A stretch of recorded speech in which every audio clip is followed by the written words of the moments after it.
That to me was like a big comfort. The religious aspect for me, because I was trying to, I was still trying to figure out answers to big questions, and I was mostly just trying to feel like I liked the life I had, which whenever you don't, that becomes your fault because you're doing something wrong in your walk with God. There was also a lot of periods of me being kind of miserable, trying way harder to make the pieces fit. You're trying to make sense of like really weird biblical problems and squaring that with living in the 21st century.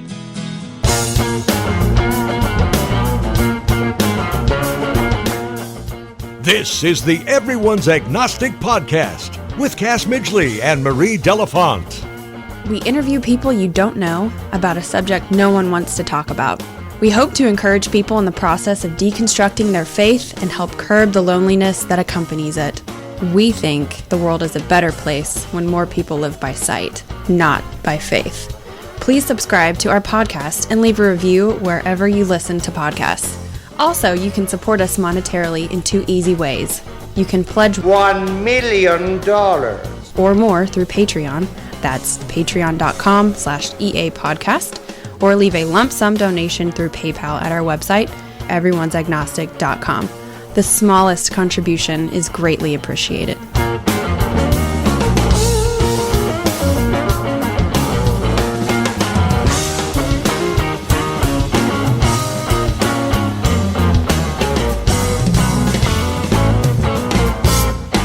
Welcome, everyone, to episode 250 of the Everyone's Agnostic Podcast. I'm Cass Midgley. Today, Marie Delafont and I talk with former Christian pastor Josh Richards. Fired from his church, fell into a tailspin of opioid addiction, and lived to tell about it.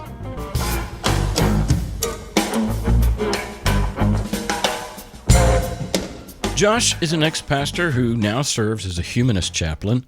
Josh was laughed out of his last church, where he served as a minister, and then he struggled for years after leaving faith. He's an example of someone who lost everything along with his faith. He made mistakes, and he had to learn to live honestly.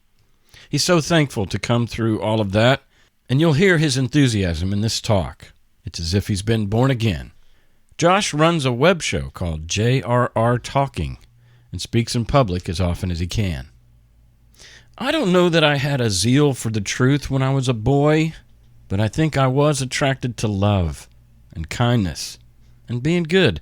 I used to read Goofus and Gallant in the Highlights magazine and wanted to be like Gallant. I loved connection with people and animals, and I felt real. I even assumed it and was shocked to discover people hating people they didn't even know, myself included. It was part of my loss of innocence. People seeing me as other. They don't know me. They already dislike, distrust, or hate me. What the fuck? I discovered that some people in my society were turned off by kindness and even morality, doing the right thing. But I saw these things as the better way and eventually as the truth. I remember the day that I realized some of my peers in elementary school were full of shit, deeply insecure, and guarded, quick to violence. And people liked them. There was a strong correlation between stupidity and popularity, and it was a world I didn't belong. I think it's one reason Christianity appealed to me. I was an alien. I was in this world, but not of it. Good people and smart people were not well liked, were marginalized. Maybe because they posed a threat to everyone's insecurity and deep sense of inferiority. I learned through junior high and high school that kids automatically assumed that if you were moral, took pride in your clothing, spoke in clear, grammatically correct sentences, and made no attempt to protect them from their emotional frailty, that you must think you're better than us. At which time they would usually resort to their go-to weapon, verbal and/or physical violence. Their inner panic would subside as they beat you down and reassured themselves of their superiority, which left them feeling even better about themselves than before, and more powerful, because now they were better than those who thought they were better. And the fight for oxygen ensued. I remember longing to enter the adult world where this type of childish nonsense would not exist. And as you know, I'm still waiting for that society. Throughout my adult life, I've encountered people and programs that insulted my intelligence with their shady tactics of stroking my ego as if I were desperate for acclamation. It was a humiliating experience for both of us. Who could possibly be so credulous as to not see through this deceit and falsity? Or even more difficult to imagine, these morons seem to genuinely believe what they're saying and think it has substance. Oh shit! What breed of human is this? They seemed familiar. Oh yeah, those morons from my primary and secondary schooling. And here they are again in the adult world. Most famously, Jerry Springer, Bill O'Reilly, Sean Hannity, and the ultimate, Donald J. Trump. They don't seem to know that they're idiots, and they may never know, because they're popular in this world of fellow idiots. Oh shit. Smart people are ignored, misunderstood, and silenced.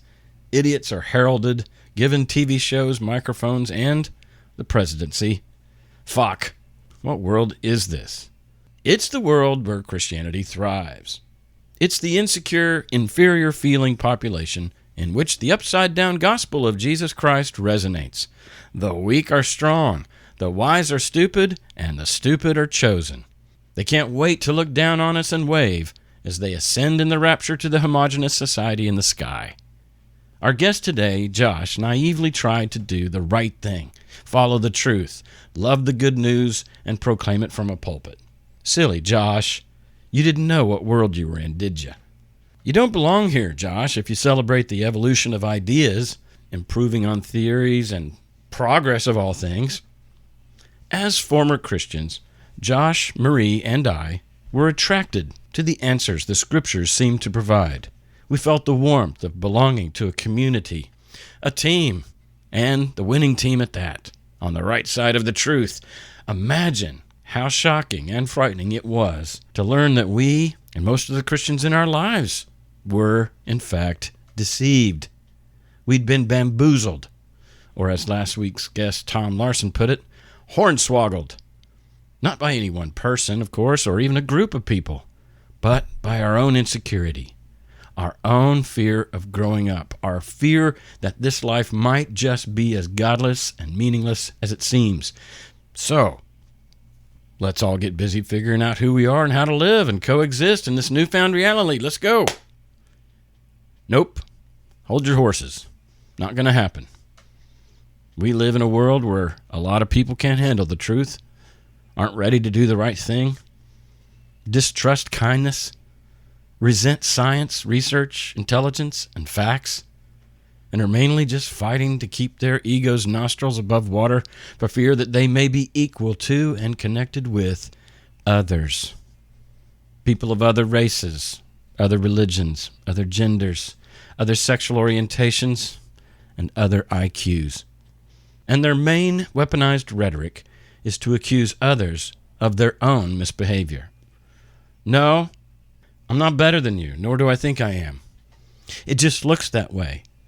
From your scared, infantile, God-judged, human-shamed, self-loathing, insecure perspective, as evidenced by your quick resort to violence.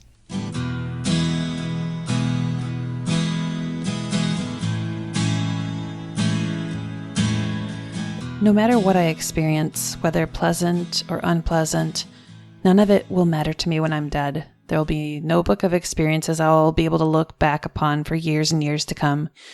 No matter how my life plays out, I will never be happy forever, nor will I be in despair forever. At some point, all experiences in my biological organism will cease.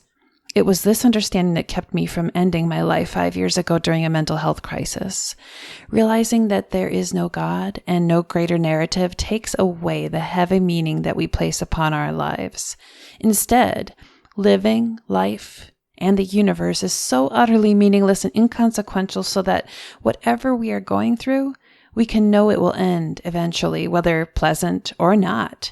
And that conclusion may lead to some despair.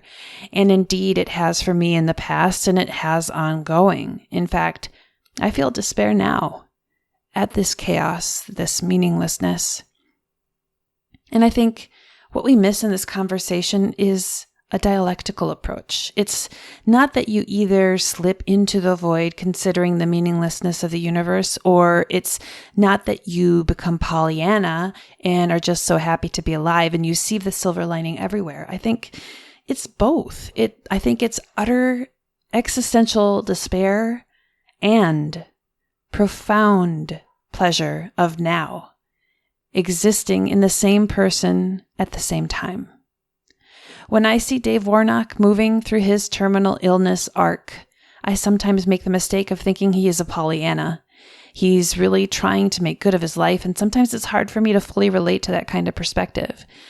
At the same time, I run across dozens and dozens of ex-Christians who are reeling with the realization that life is meaningless, and they're sinking into the void as their paradigm has shifted so dramatically. It would be hard to lean into one or the other perspective of this life.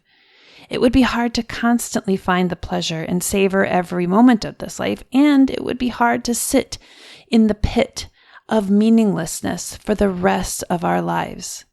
¿Por qué no los dos? Why not say yes and? Yes, there is no great big God Father figure watching over us, loving us, giving us purpose, and reassuring us that the most terrifying things we can imagine will never happen to us. Yes, that realization is terrifying, and I'm not sure if I will ever be able to shake off that dread I feel, knowing that none of this matters on a cosmic level, and that we will all die, and those that we love will die, and those that we raised will die, those we elect will die, those that we worship as celebrity will die, and at the same time, here I am. In this moment, I feel pleasant things. Do they mean anything? No. Will they be remembered forever? No. Will they matter to me? No. Be experienced forever? No. Yet, here I am, regardless, in a body that experiences things in a pleasant way at times. Meaninglessness aside, here I have access to things that feel wonderful. I feel wonderful when I connect with other folks recovering from religion. I feel wonderful when I eat grapes with cheese. Ugh. I feel wonderful when I lay naked on the hammock on our balcony with my partner as we look into the part of the universe that we can see above us. I feel wonderful when I see what I am able to achieve. I feel wonderful when I hold my kitten close to my face and he purrs. None of this matters, though. It has subjective meaning to me, yes, but it doesn't matter. And here it is all the same. And I could get lost in the despair, or I could see the positive, or I could do both. Feel the despair and the wonder, the meaninglessness and the joy. Don't think that there's only one way to experience and interpret this life. Consider encompassing many experiences of it, because all of this is fantastically absurd. Laugh about it. Grieve over it. It's fucking weird. It is. This is the place I have arrived to personally with my existential dread arc. Working with themes of death through Dave Warnock on a daily basis has been a gift for me. It's been a way to process this and to settle into the despair and the pleasure of living that has opened so many mental doors for me. Suddenly, I can't understand at all why I'm doing anything that culture or society expects me to do. I mean, I don't want to fuck myself over and just go around without any morals and violating others' autonomy in favor of my own stability and power. Realizing this is all meaningless doesn't drive me to threaten the autonomy of others. It makes me value others as well, because I realize their life is just as meaningless. And this is scary for all of us. All that we have is our bodies. All that we have is our autonomy in this short, profoundly pleasurable and painful life. So I have personally moved into this phase of life I like to call extreme autonomy. Last Friday, I quit my job. My cushy job with benefits, just 4 miles from my home. I believed in the mission and the values of the company. I was paid well, treated well, but fuck. What the fuck am I doing here? I'm so unsatisfied. I have been aching for more. I have been so unhappy on a base level for so long. And I've always just ascribed it to mental illness. And to an extent, that is true. But the freedom of moving in my day, following the flow of my own energy, making space for what feels right, connecting with people for as long or as short as I want to, releasing all expectations on myself and freeing myself up to truly feel autonomous in every moment. I want to recognize the privilege I have in quitting my job and pursuing self-employment. Acknowledging that, I also want to fucking celebrate what this means to me. I have never felt such extreme autonomy in my life before. Like I was carrying 200 pounds of emotional weight that I wasn't even aware of. It was those little things that added it up throughout the day that put me in this place of constant tension.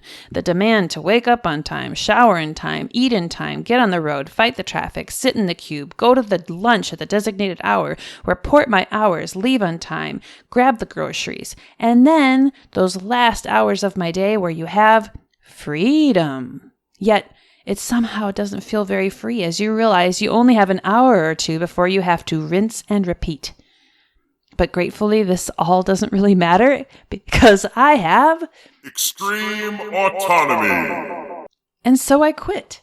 I quit with a plan. Yes, I haven't entirely lost my mind. I'm self-employed now, running a virtual assistant business, a photography business, and a life coaching business.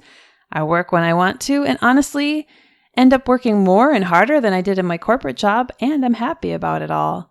The different business brands range from analytical to creative to emotional, so it provides so much diversity to the different passions inside of me. And I feel so free, so fucking free. I don't know what your journey looks like and what is feasible for you. I'll just say that it has taken me since age 13, when I first tried taking back my autonomy from religion, until now.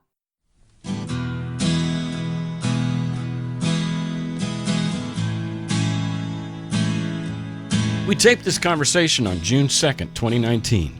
The intro music is Just Groove Me by Dave Weckl. The segue music on this episode is Set Your Monster Free by Quiet Company.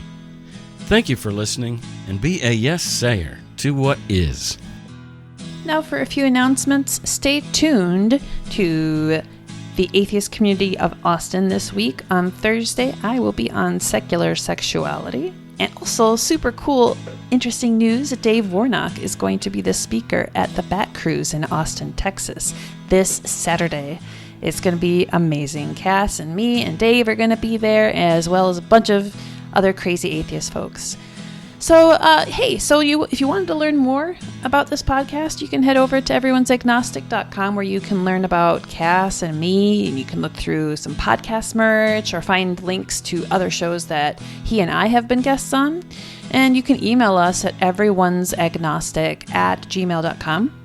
You can also follow us on social media. We're on Facebook, Instagram, and Twitter.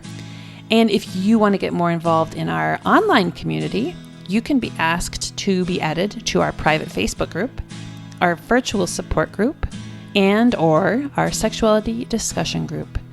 And if you would like to hire me, since I now have an LLC, you can reach me at mariedelefant@gmail.com. That's Marie, the letter D, elephant@gmail.com. So now, join Cass and myself as we interview the wonderful Josh Richards.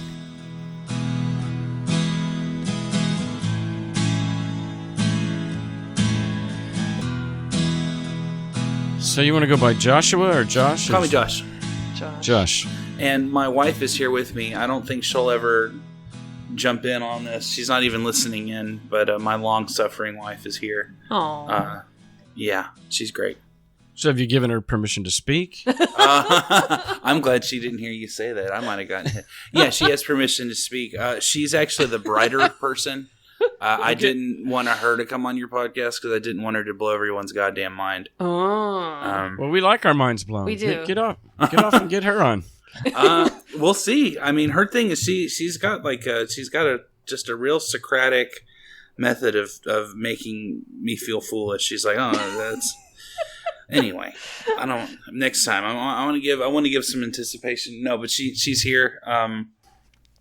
Is there any way to hook her up with headphones and do a double? Or honestly, she's super shy. I've been trying to seed that idea to her. We could if you want. You want to get involved? You want to talk? No, she's waving her head no. This is a huge step forward. Her being here in the room with me. So we'll let her audit the class today. Yeah, and she's just auditing your side of it. Yeah, she's making sure you don't say any shit on her. Yeah, well, yeah. She also makes sure I don't embarrass myself too much. Well, you're down in Texas. What part? Houston, Texas. I'm on the west side, the southwest side in West Chase. Okay.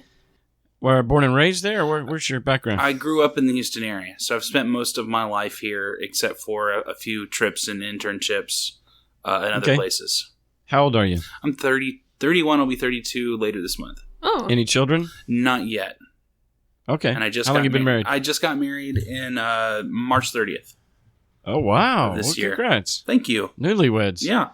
First marriage? Yeah, first one. Hopefully the last. I waited a while to get started. How'd you guys meet? If I'm being honest, Tinder. If I'm not, a more different way. But yeah. There is nothing wrong with meeting people on Tinder. I've met 2 people on Tinder that are still in my life. Yeah, I totally agree. I think it's a great way to kind of...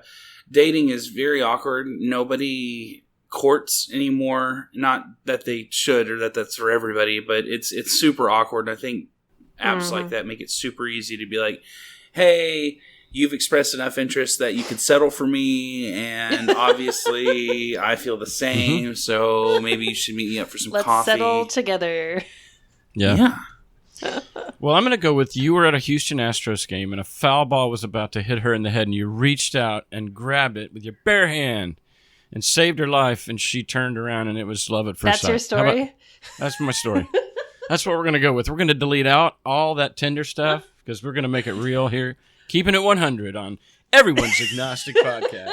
And now commercial. Okay, so how many siblings, if any?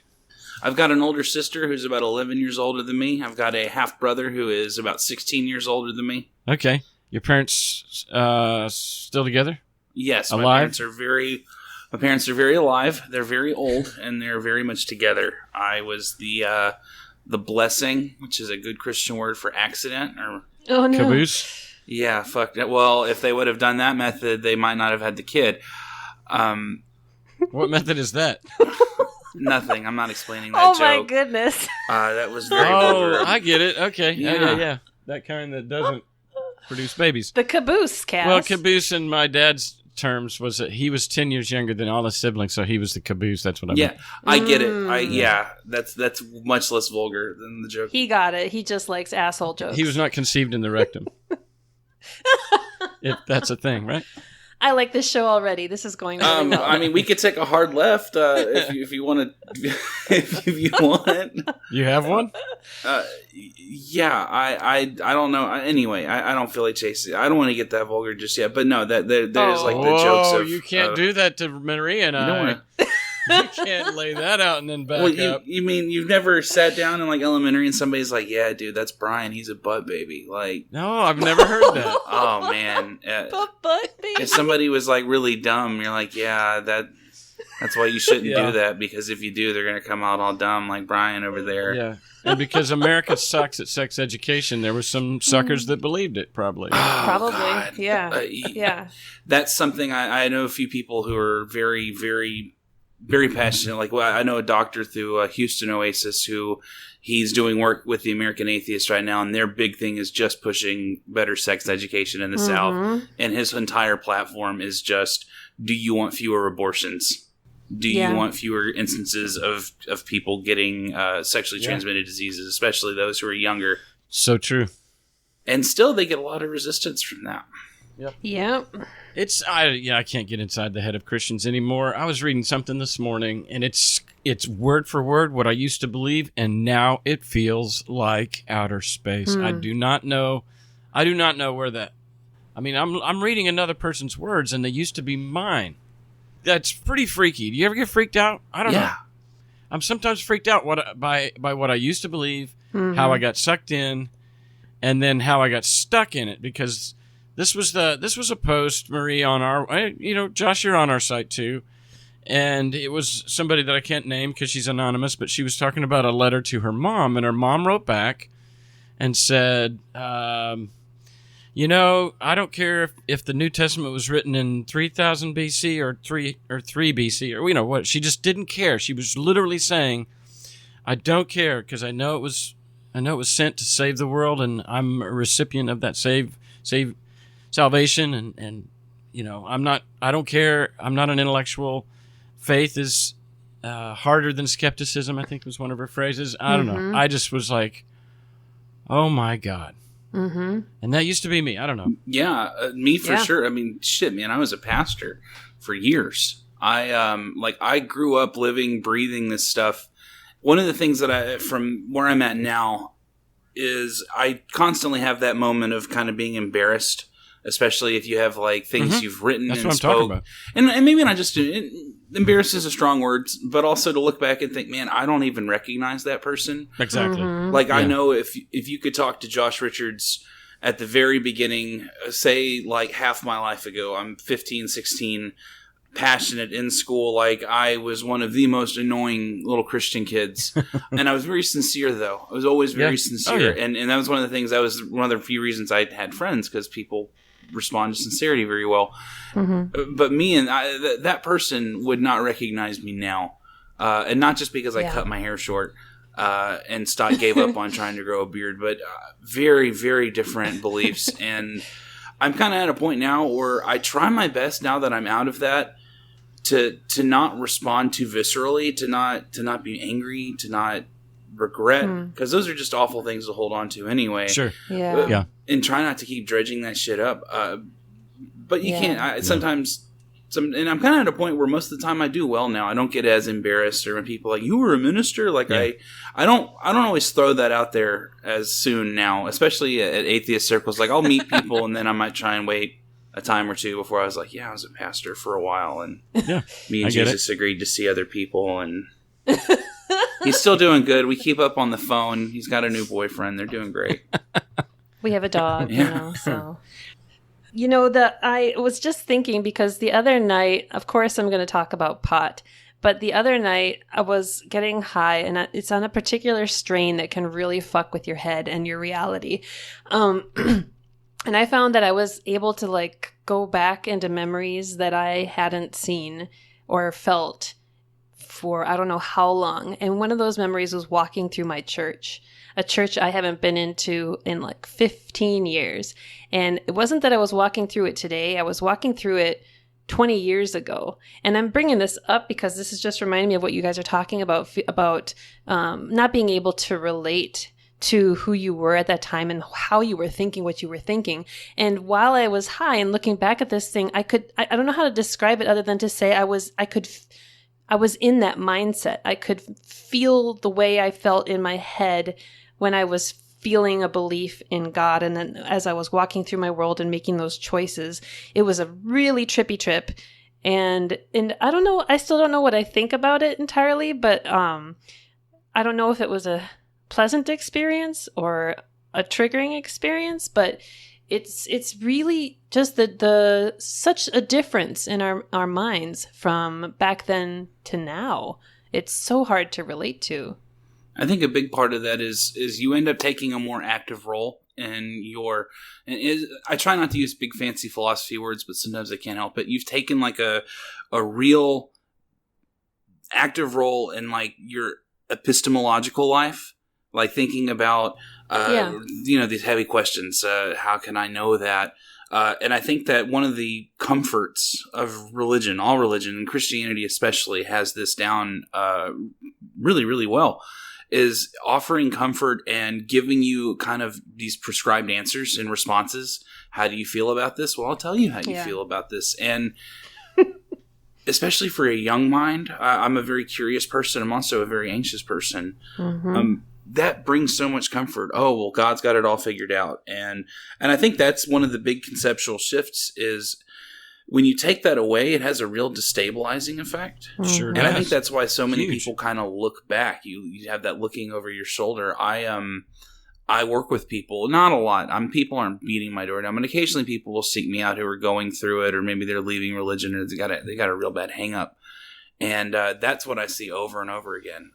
People who, and most people do find their way out. I know somebody who I keep in touch with them. They can be kind of infuriating because they're looking so hard for reasons to believe, and they're just not coming, and that makes them sad. And I'm like, this could be a really good thing for you. Yeah. You can get 10% of your income back.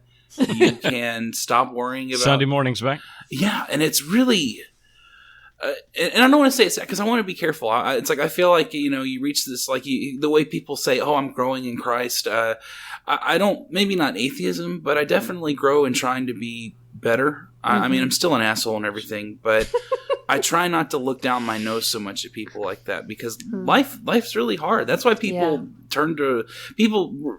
People get involved in with religion because they either really like the programming, which is not very often, and those people are very unique. And most of the other folks, they're there because they have some sort of significant relationship that keeps them there, and they don't want to lose that. Yeah, that's pretty much it. That's the only reason people stick around for this, and around religious groups or any other kind of group. And that's really hard stuff to get rid of. Yeah, and I try not to be a dick about it. I guess I still am, but I try and be understanding because I remember when I look back at my old self, that was it. I treated that stuff exactly like a drug, and I used to have visions, and I had, which is very embarrassing to admit, but I guess I was just so sold out to this idea, my very overactive imagination just kind of ran with it. I wanted to see Jesus. I wanted to heal people, and I was Baptist, so we didn't do any of that shit. But I felt so strong, I wanted to see this happen. I wanted to see the kingdom. Wow. Well, you sound like an asshole, and so thank you. I'm glad you're working on your personal development because you're really rough around the edges, man. If you should, you can talk to folks who know me. No, man, it's sarcasm. You're a sweetheart. I mean, I also put on a good face. I mean, but there's also a lot of that comes after years of real internal struggle of arguing with people. I don't argue on the internet anymore. I might respond, but I don't get I had this guy who back when I was at the beginning of my ministry career and finishing up my college, he was one of my professors, and he's this hardcore moderate Calvinist guy. And I'll never forget, this is recently, I was actually on my honeymoon, and he wrote this tirade about how a mutual friend of ours was asked, who's a Christian, and they're like, well, I'm trying to reread the Bible, and there's a lot of things I'm having trouble reconciling. And she has 2 children who have, they have chronic illness. And dealing with that, I think, has eroded her, maybe not faith in God as much, but her faith in Republican Jesus. Right? And she was posting that, and I said, hey, this is a really good, this is my best man's wife, right? I want to not give too many details away here, but and this person, this teacher, this super Christian guy, he's like, well, and I recommended her, I said, hey, you should really consider reading Bart Ehrman. He's probably one of the best people. If you really want to learn what the Bible says, if you want to try and make sense of some of the more difficult stuff, he's somebody I highly recommend. And he's not, he is an atheist, but you wouldn't read his work and think he's like Christopher Hitchens trying to ruin stuff for people. But this guy went on like a 350 word tirade about how my dissent from the faith is why I read Bart Ehrman and why I'm trying to lure people away from the faith. And I didn't even argue with him. That was probably one of my most mature moments this year. Right. I think the funniest part of all this is he wanted me to argue with him, but I never do that. I never, even when people are goading me, I don't do that anymore, because you end up you end up looking just as dumb. Sure. And Sometimes. And I think the best part was aside from him saying my dissent from faith. Right, that's the condescending part. Which, from this side it was an assent, but whatever. He then said, "Oh, and I saw you just got married. Congrats." That's like a Southern thing where people are like, "Oh, bless your heart," or "I'm praying for you." It's all Christianese for "fuck you." Oh, and I saw you got married. Congrats. Yeah. You're not living in sin anymore. And I'm like, God, that's people like that are the reason I almost wish I didn't get married, so I could at least kind of rub that in their face. But the tax breaks are just so great. So let's do the timeline. How long ago how long would you say you'd consider yourself an atheist? Oh, God. I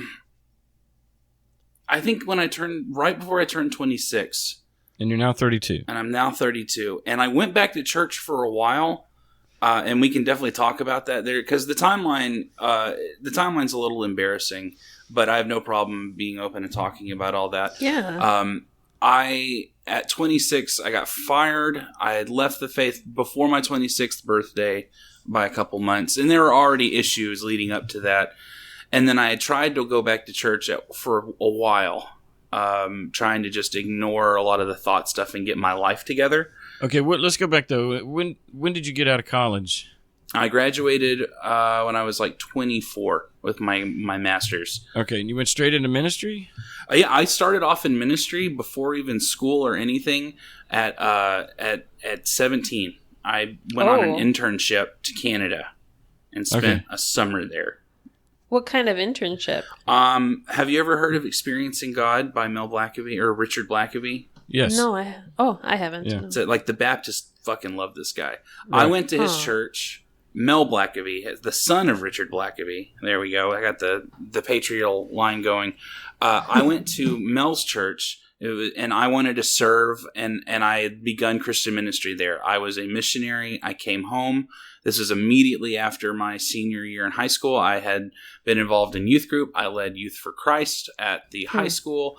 I led a prayer group. I was, actively reading my Bible. I was out Bibling my Sunday school teachers in high school. And so I decided I want to jump into ministry. I really thought this was going to be the path to like pure happiness. I was like, ministers always look so happy. And they do a good job of putting on a face. Sometimes it's because it's a good face, and sometimes it's because being a pastor is a really easy job. You don't work very hard. And they have great hair, because I still have it. Yeah, me too. I still have televangelist hair. Well, so you're a Doogie Howser in a way, so I want to go back and figure out, all right, so at what age did Jesus become your personal Lord and Savior? Around 7, my mom started dragging me to church. Okay. My older brother and sister did not have parents who cared very much about religion. My dad worked a lot out of country, and so it was mostly me and my mom the first 10 years of my life. Around 7, she started going to church, and then, my joke is, and then I had a drug problem because I woke up on Sundays and my ass got drugged to church. And so I got super involved, and I accepted Jesus, and I got baptized when I was like 10. But it's one of those things where the Baptists really, and maybe I don't know every Baptist, so I'll take that back. This particular church at the time, they were very good about saying, okay, are you sure you're saved? Because if you died right now, where are you going to go? Mm-hmm. And nobody fucking knows that. But they asked me, and so I was like, well, I'd be like, I don't really know. We did that one baptism, but I don't know. If you kill me right now, and it got worse when I was like 12 or 13 because the internet was getting big, and I was like, I don't know. I went to this one site, and I don't know if I'm a Christian still. And I'd always feel super guilty. But so I'd say about 14 is when I really dug deep and went full just crazy with it. I had already been really familiar with the Bible and the faith, but I guess I had an experience of God, so to speak. Which is funny to talk like that because it's I obviously don't believe in any of that now, but at the time I really thought I felt the presence of God, and I was, what did that feel like? A little bit like MDMA, if you've ever done that drug. Nope. It's one of the few I'd recommend. I've done a lot of drugs. I don't recommend doing a lot of drugs, especially most of the ones I've done, but MDMA is a very, very fun experience. Make sure it's like real and not like just some meth somebody sold you. So don't do it, but unless you have like a chemist friend. But it feels like you're having it's akin to that church camp moment. If you ever went off to church camp, like Thursday night, they have like the real hard hitting sermons, and you feel very connected to things. I didn't finish a psychology degree. I started one and gave up. But from the little bit of psychology I do know, I think really what happened was I had found a way to kind of connect with other people and kind of mitigate a lot of the loneliness I had as a young teenager with no friends. And so I think a lot of what happened was that I had begun to find a way to be accepted, and the ideas themselves, the idea that, you know, I feel bad about myself all the time and Jesus will help take that away. Yeah. You accept that, and you can kind of trick your brain into thinking, oh yeah, that's what it is. My sin's been removed, and I'm experiencing God's glory. I think He came into me. He came into my body. I'm filled with the Holy Spirit. Yeah. I mean, oh yeah. Yeah. Oh yeah. And so it felt a lot like that. I you know, my thing I've always wanted was I want to be a happy person. Yeah. And that's always been my thing. Like, so the ideal I was given as a youngster was, well, you know, if you follow God, you're going to be happy. You're going to be fulfilled. Abundant life. I chased that. I thought, what better way to chase that than to be a minister and then to be a pastor? That's and so I did that. I set my goals on that. I started working at churches at the earliest possible age. Which was? Well, at 17. Yeah. I went off and did this missionary trip. And did you feel happy right away starting into that? No. I mean, yes. To a certain...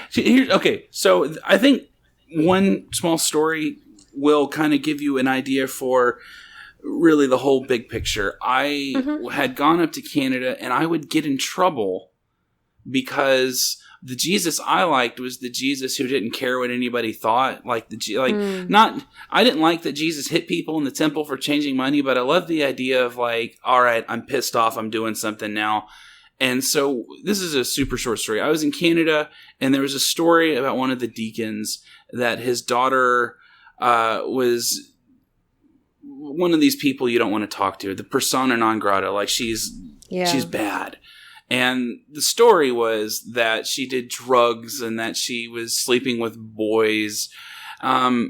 She didn't do drugs. She had like a really bad case of lupus, so she took drugs, but not illicit drugs. And she was kind of odd, kind of sickly, but somehow she developed this really bad reputation. And one of the pastors at this church was like, "Do not talk to her. Do not talk to that deacon's daughter."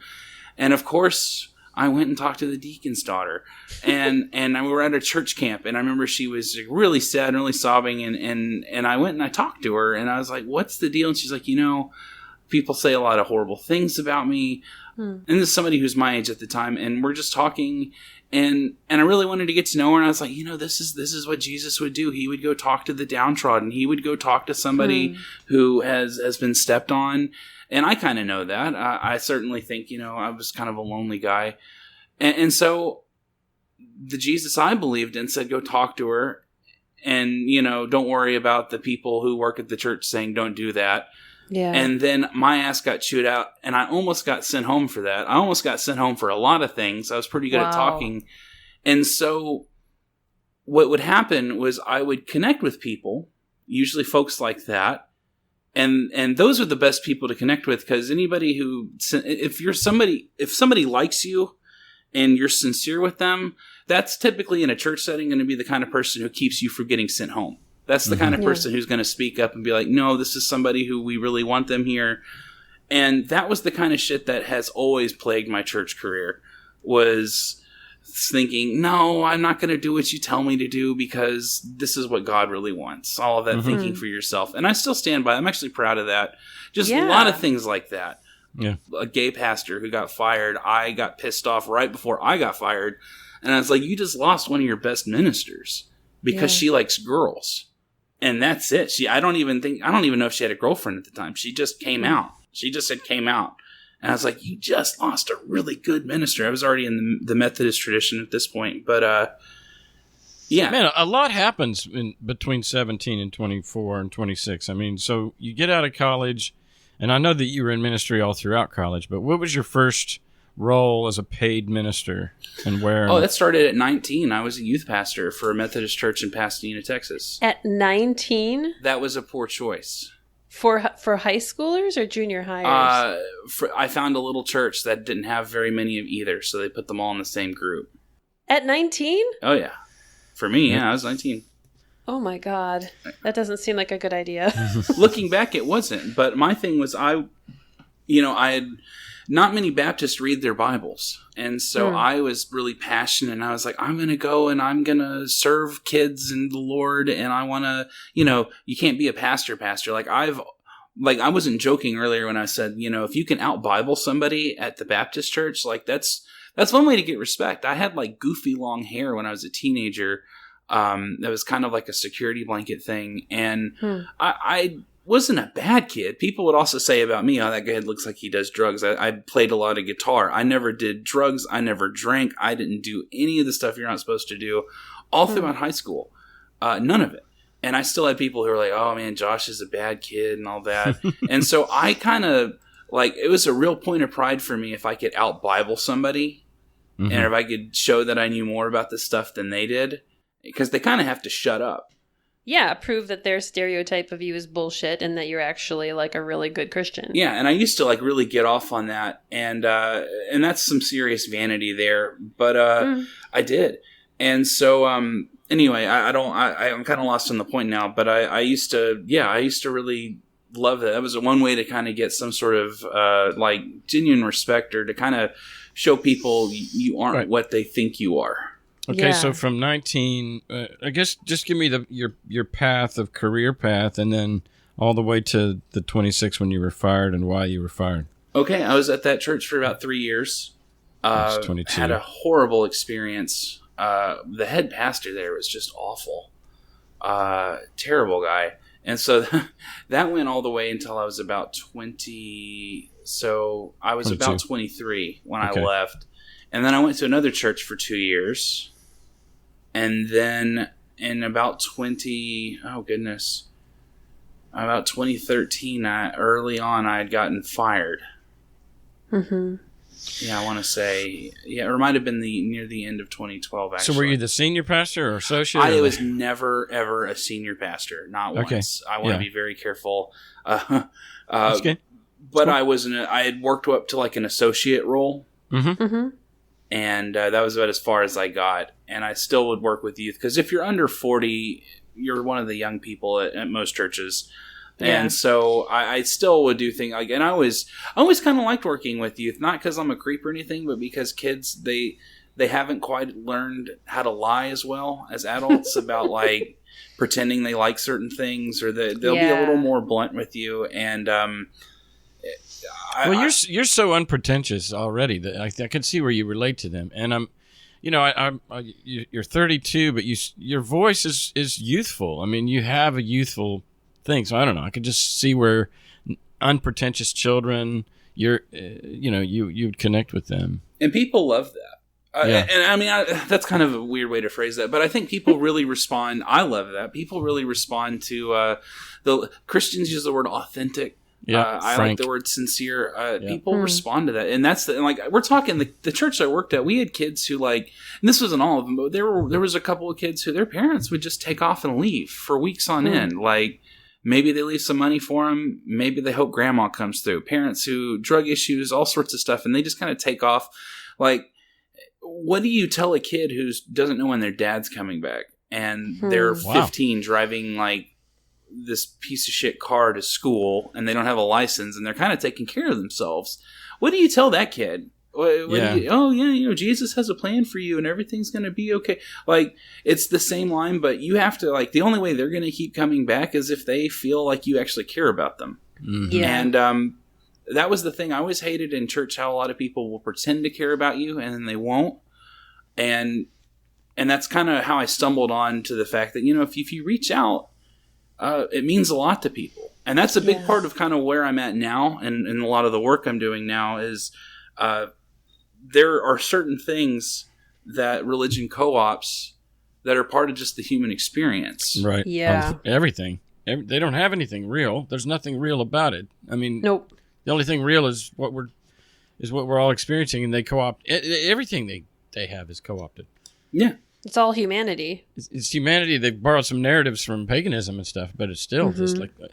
Well, let me go back because I'm trying to. When I was a kid, I was in youth groups. My youth pastor's house was the hangout, and I'm seeing, you're a charismatic, fun guy. Probably you're single. You're probably living alone, and some of these kids' parents are abandoning them. I mean, were there kids hanging out at your house, or how did you? No, never. Yeah. No, I was still going to school, trying to work. So I actually would live at my parents until I was like about my young 20s. So no, Okay. people did not come to my house. I would go and visit them. Uh-huh. We would hang out at the church a lot, things like that. The church I was working at gave me some really good advice, which is don't have kids over at your house alone ever. Yeah. Don't go be alone with kids, even if it's somebody who's your same gender. Try and meet somewhere that's just for the sake of accusation. Yeah. Public. So you're a guitar player. I imagine that you did a lot of lead the singing with the kids. I avoided it when I could because I don't sing very well. Oh, okay. I sing loud, not well. But I kind of like it when So when people find out you play guitar, they usually try and hand you one. They're like, "Hey, do you play bass?" I'm like, "Not really." They're like, "You do for this song. Come, you're going to be doing this next." Yeah.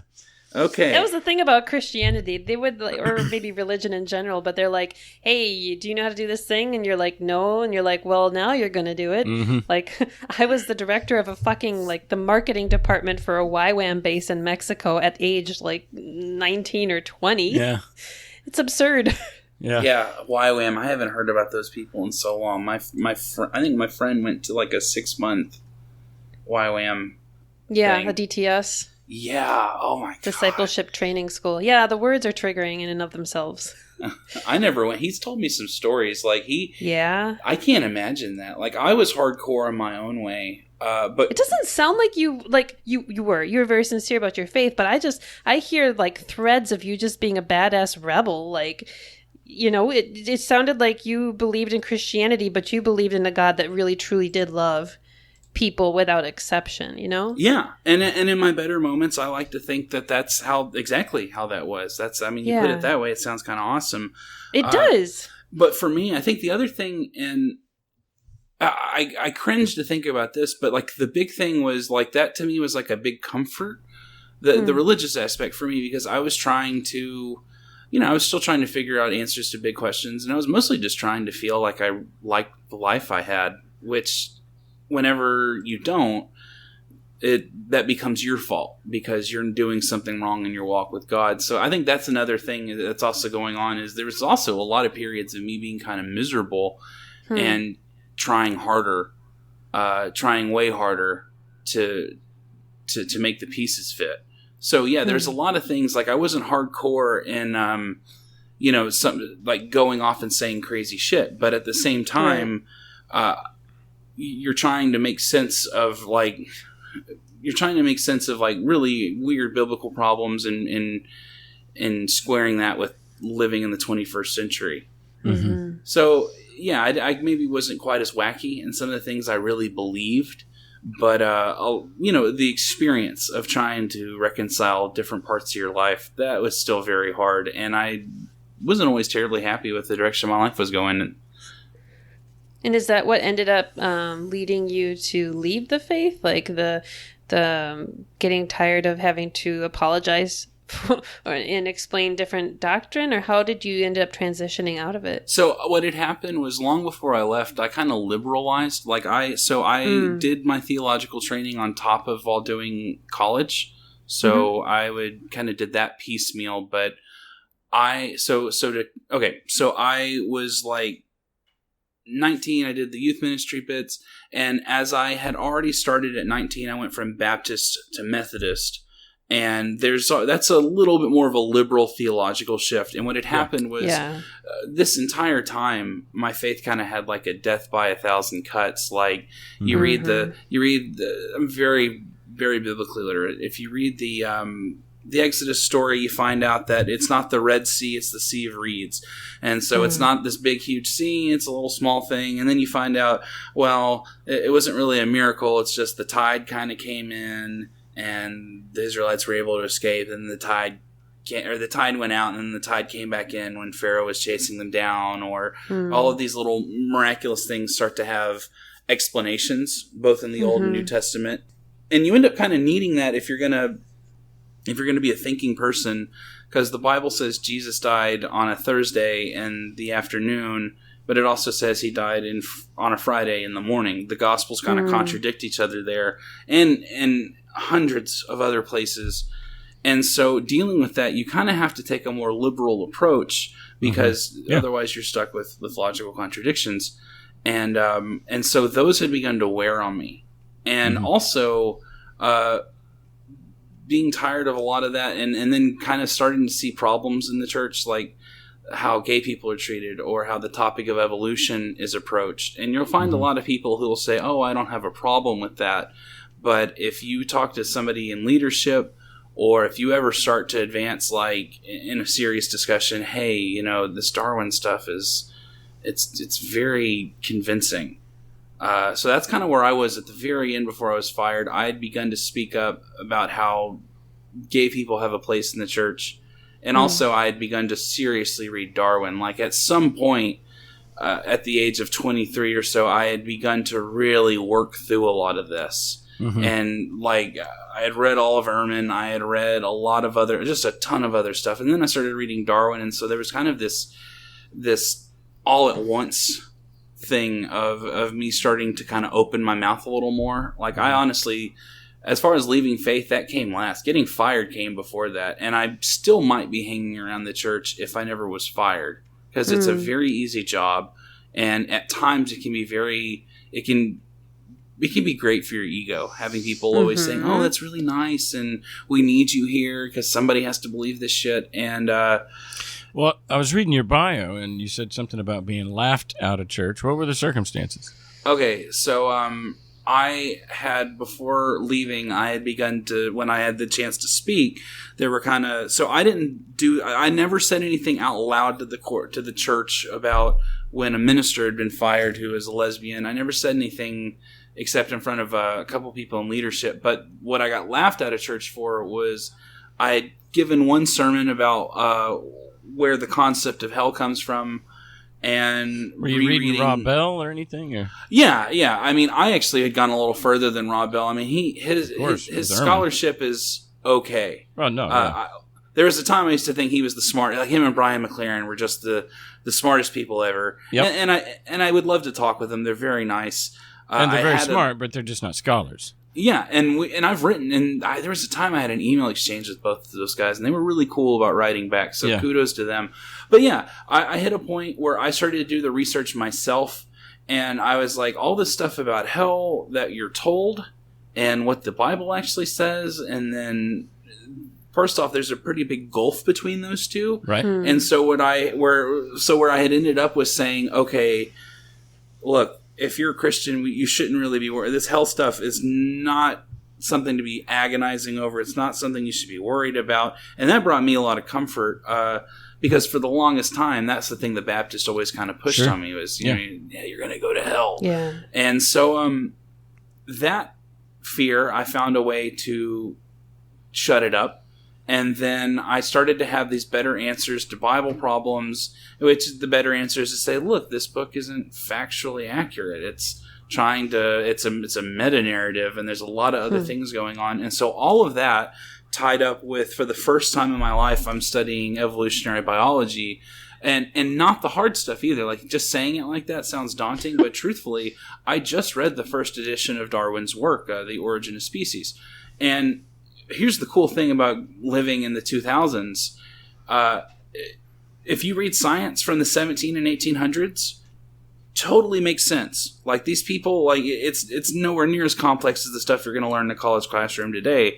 So I'm taking in all of this, and it's making sense, and it's very, very you can digest Darwin. And I was like, holy shit, this is right. Like, not only is the earth old, it's really old. And not only like I had that was for me one of the biggest conceptual shifts I ever had, not just about the God stuff, but also thinking like, we really did come from other species, and we are all in this web, this tree of life, and you really do share an ancestry with the bacteria, with every other human, with every other species, and so what's your sermon that gets you fired? I'm the sermon that gets me fired was one tying together the themes that hell isn't to be worried about, and that, hey, this Darwin guy was really onto something. And I remember getting laughed out was when they were firing me and I was told, I remember them kind of snickering, saying, now, was this a board of elders? Yeah, this was about 3 elders and then a head pastor. At this time, they had called me in and after sat me down. that sermon, how soon after the sermon? This was a couple weeks after. They said, like, right after the sermon, they were like, "Hey, we're going to have a review of your performance," which kind of came out of nowhere. And you're like, okay, and you have to wait for 2 weeks. I'm like, that's a surprise. And then I sit down and they're like, "What made you think you could talk about that? Wow. Or say those things?" I was like, and my thought was, I was dumbstruck, because I was like, but it's the truth. It's all true. Like, when Jesus talks about hell, he's using a very complex metaphor that was very culturally significant, and he's not talking about there being like a place people go and burn forever. And that's good news. And that's exactly fucking it. And I was at a Methodist church, and so I thought I could scrape by and get away with it, because they're usually pretty liberal, but I think these folks, and I'm not going to paint them as me the good guy, they the bad guy. It's a lot more nuanced than that. I was a guy in his young 20s who was passionate and also super naive. And like, I had no idea what the hell I was doing. I still don't know what I'm going to do. Being an ex-pastor is very difficult. Or at least for me. I've made a lot of other dumb decisions, but I got laughed out. They kind of were laughing. They were like, "What made you think you could say this stuff? That's ridiculous. You think you're going to talk about Darwin and hell's not being real, and you can't do that." And by the way, you're fired? Yeah. Oh, yeah. And they asked me they were like, "Well, if you want to send in a resignation letter, you can." And I was like, fuck it, fire me. Like, you don't get unemployment or anything. But I was like, you're going to have to fire me. Like, I at least want that. I at least want it. You have to write a letter to the bishop and be like, "Oh, yeah, and we fired this guy because he went off left field." And that doesn't He went all John Shelby Spong on us.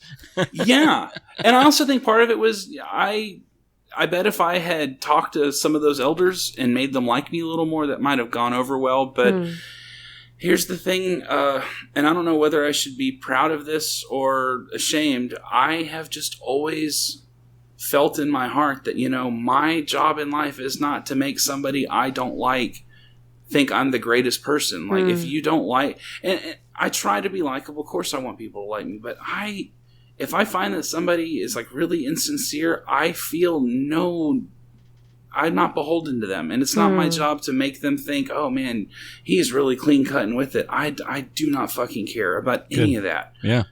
And it's gotten me into trouble a few times. It still gets me into trouble. I completely relate. Yeah. In fact, I'm just sitting here, our stories are very similar, except it took me another 20 years later before I left the faith. So in some ways, that's kind of my next question is, I don't know, you don't seem too traumatized by it, but again, you were 7 and it was built into you. So, I mean, how devastating. I know that the career path is hard, but and it sounds like you were devout in your quiet times, like you were, even though you were Baptist and Methodist, you were really wanting to hear God, touch God, prophetic word maybe, or just some not kind too much of that. But yeah, like I always deep down felt like maybe I'd get a word or something. And yeah, so I mean, what was your daily quiet time like? Do you have something like that?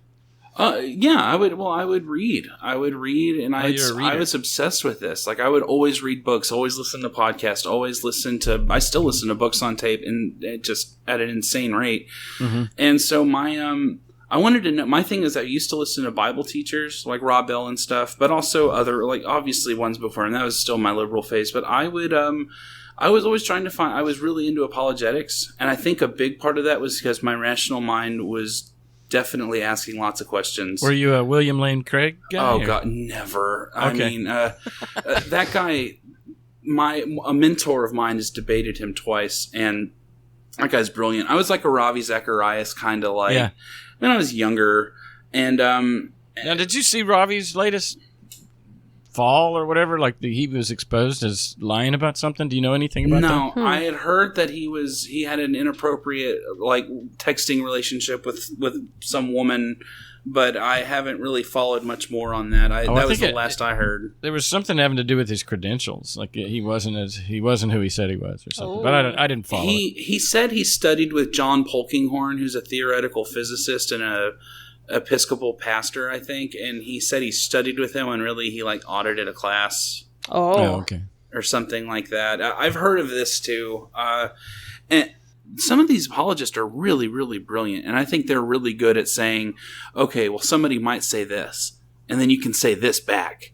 And that was a lot of my first interest in apologetics was how am I going to out-Bible people and keep out-Bible? How am I going to out-Bible the atheists? And I started to get exposed to, like, that was the thing. And people had always said, you're too smart for your own good. This is a bad idea. Don't go reading don't do all this. Don't get all... And I was like, no, but I really want to. I really want to learn. If I want to learn how to get people saved. And so is that how you got into all the Darwin and Ehrman stuff that you were preparing for debate? Yeah, I was. I mean, I had questions like this myself. You just got an appetite. Yeah, I'm really into philosophy, and I don't mean that horse shit people do when they smoke pot at a Starbucks. Not that I'm saying there's anything wrong with smoking pot or drinking coffee. I've done a fair amount of that myself.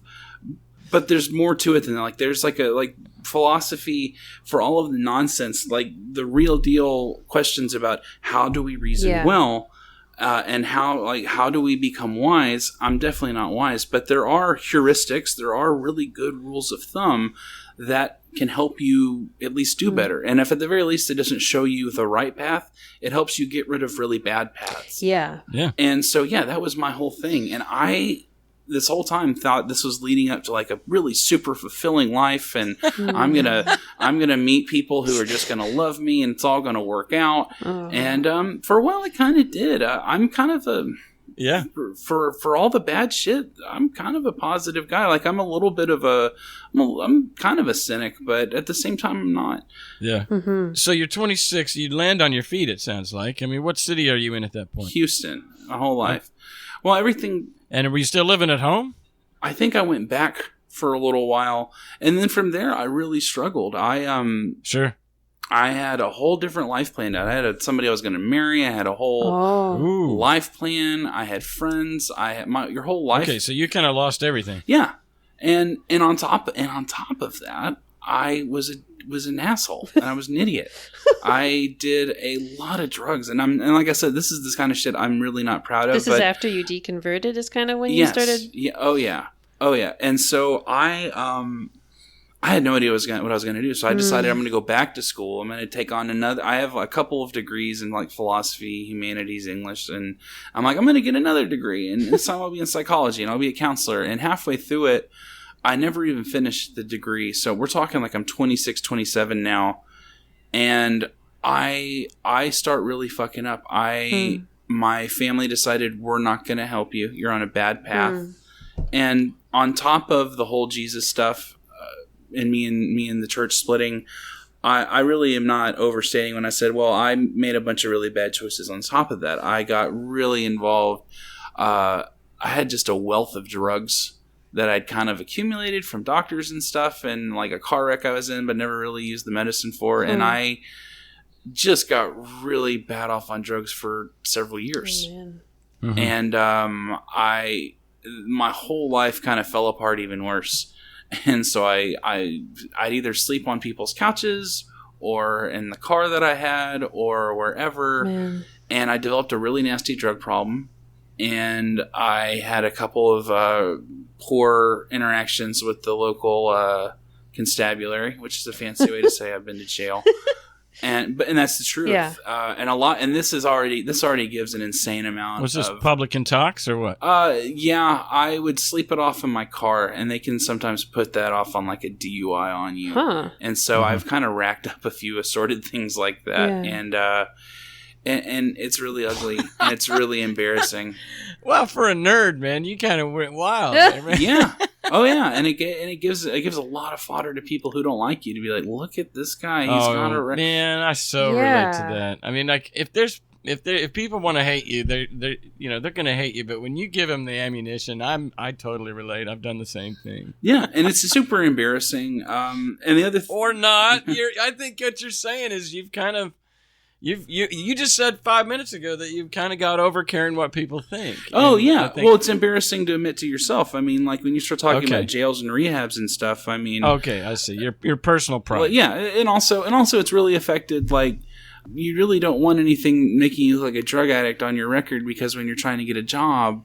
It already looks bad when they're like, you were a pastor for how long? Yeah. This compounds on top of that. And then we've got this other stuff that like Jesus boy got off the church, and then he immediately started fucking his life up. And that's why you left. You just wanted to party. Yeah, right. That's all. Yeah, I hear a lot of you were never really a Christian to begin with. Oh, haven't we all?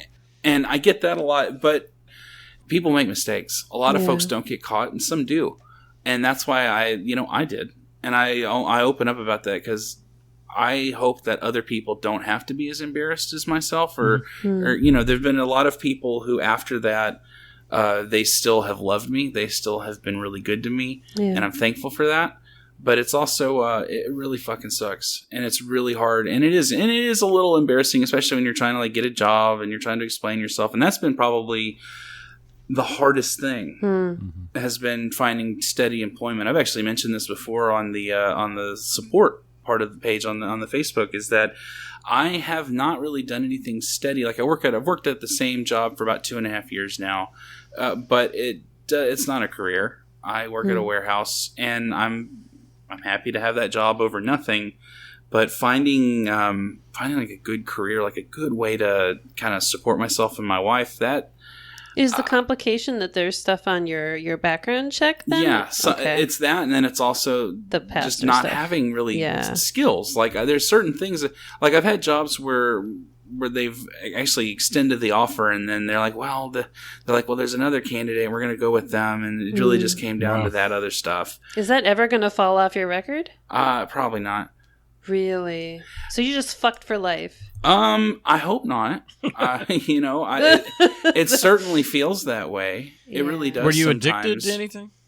Yeah. Oh, yeah. Hardcore opiates. Like. So how'd you get off?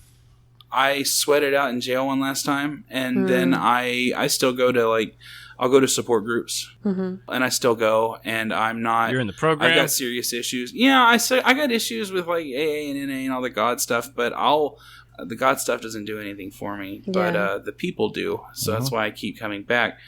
So 2015 is when June of 2015 was the last time I got real fucked up on opiates and just completely fucked my shit up.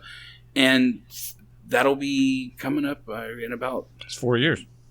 Yeah, we're coming up on 4 years in a couple of weeks. And since then, thank you, a lot has gotten better. I met my wife.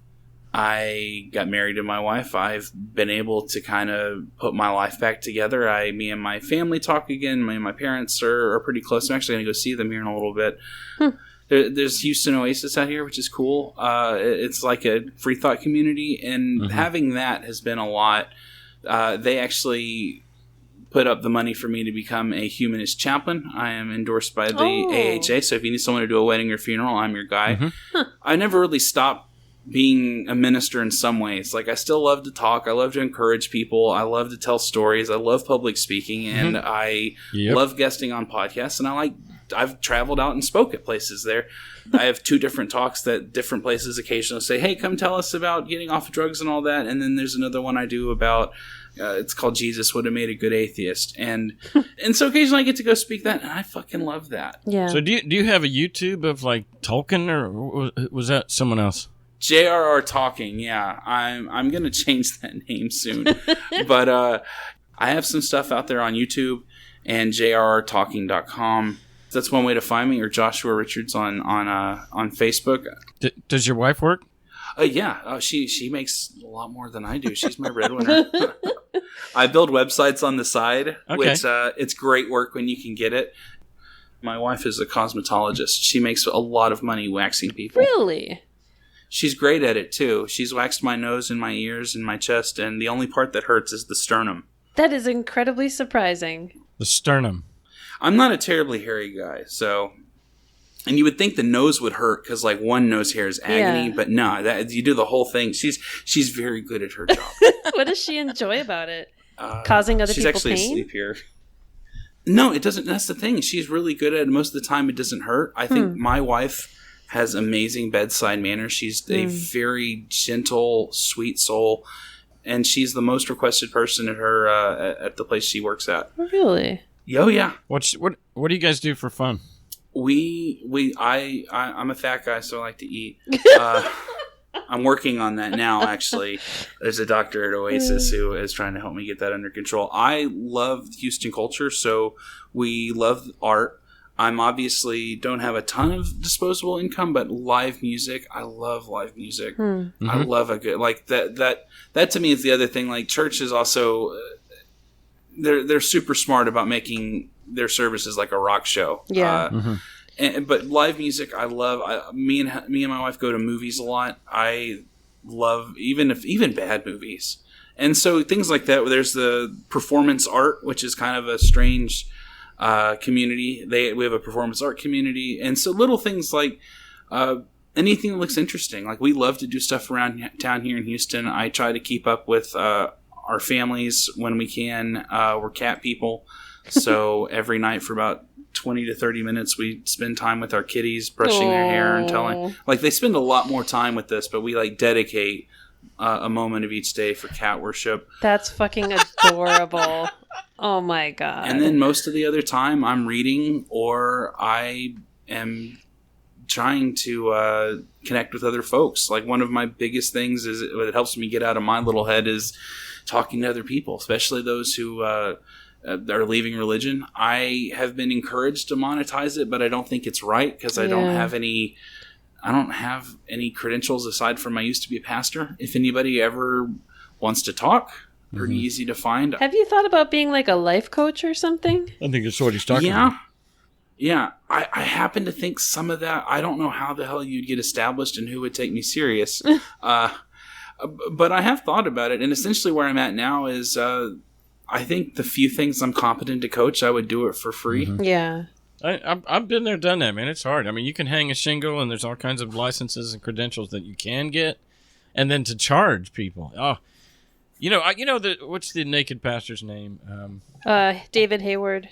David Hayward. I'm taking his money course. It's an online thing that he, episodic thing that he made, and I'm taking it because I don't know. I feel like I still have some money hang-ups left over from Christianity, and asking people for money, it's a sour taste in my mouth, and I think there's obviously some ethics there that's probably good, but there's also, I don't know, there's leftover stuff from religion, or I don't feel worthy, or I'm a fraud. I'm like, the whole voice in your head is like, who am I kidding?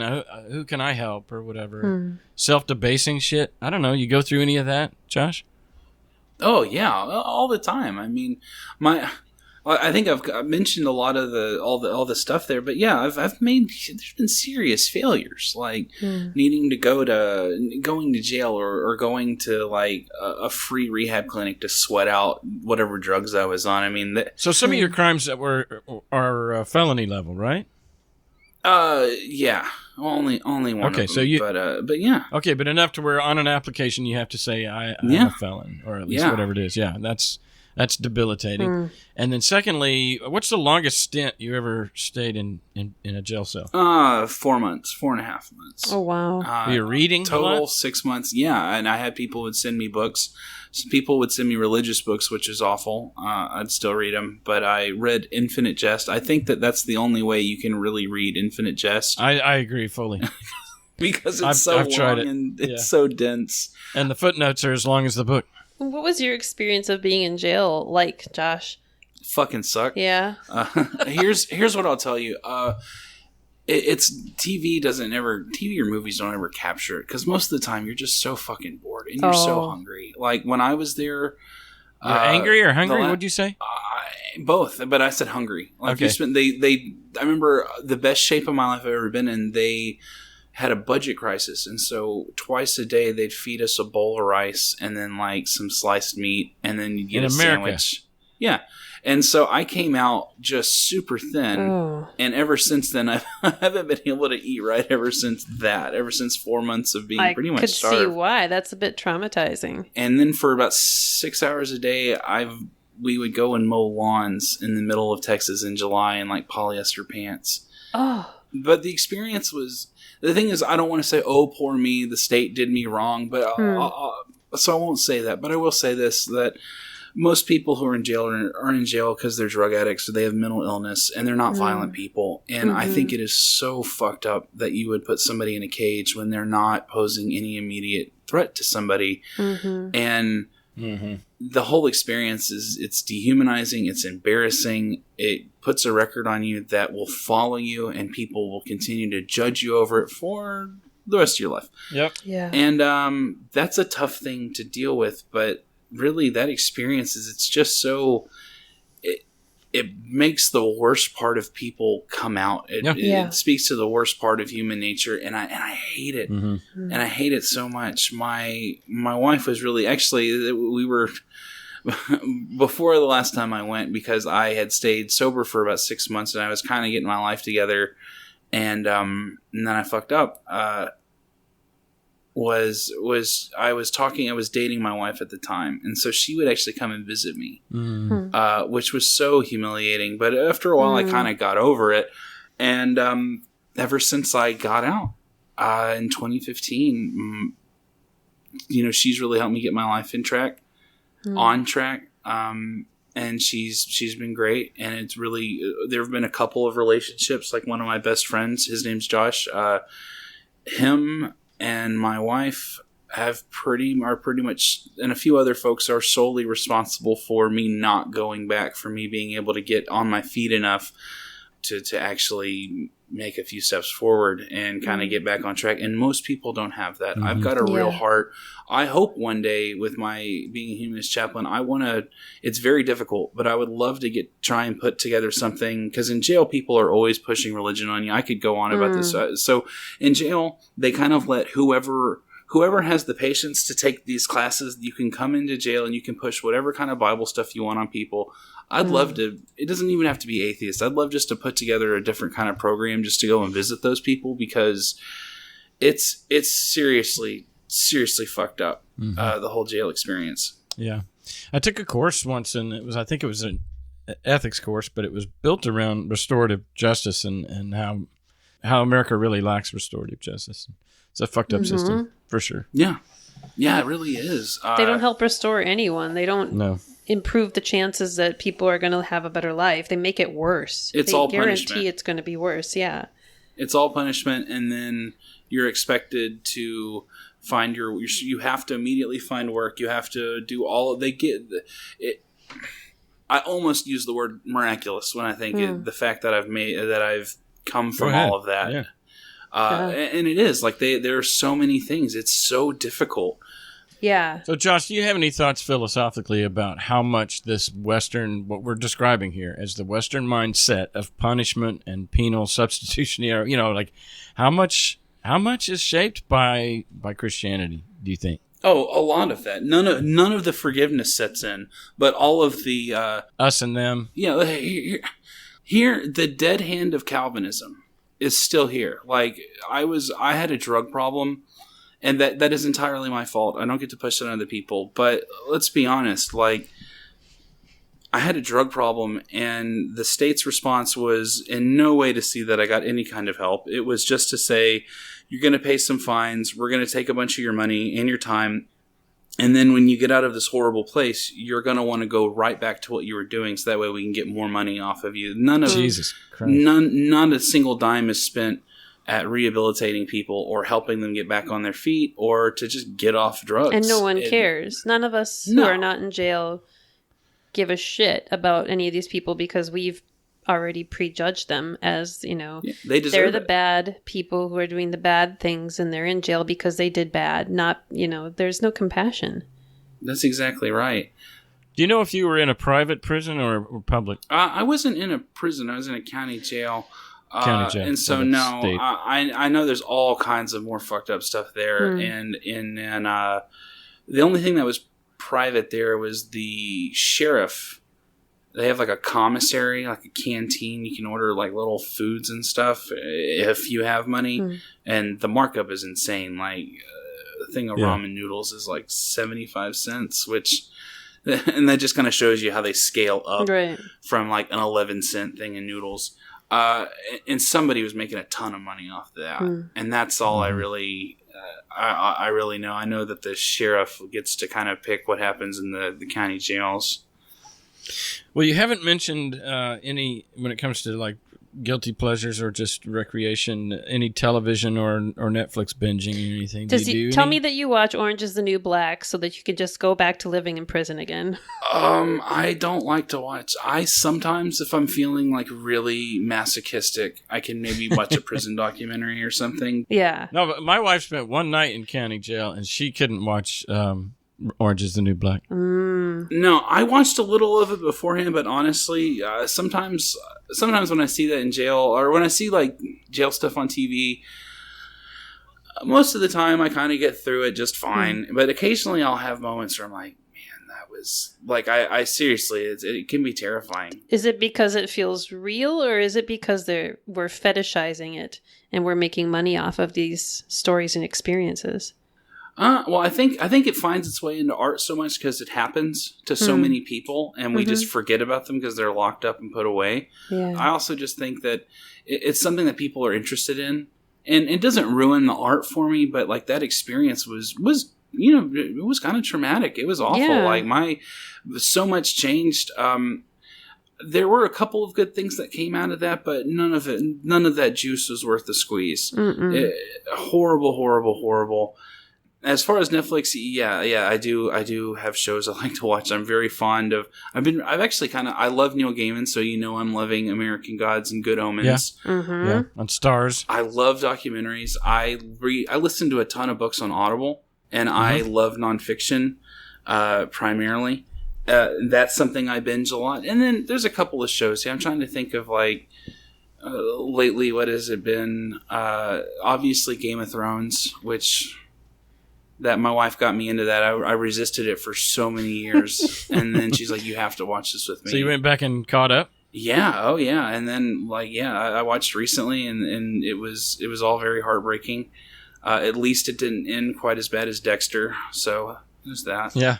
Love Dexter. Yeah. And I love that show, too. HBO and Showtime shows are some of my favorites. I don't have cable or anything. I don't even have like basic channels, so I almost like whenever I'm around someone who does, I love to watch commercials and shitty TV and like televangelists. Really? Oh yeah, just because I see that and it's just real goofy and you kind of laugh at it. And it would be hilarious if people weren't getting sucked in, but it's not funny because my mom got pulled in by televangelists. I mean, it's a little too close to home. Yeah, to know that those guys are charlatans, motherfuckers.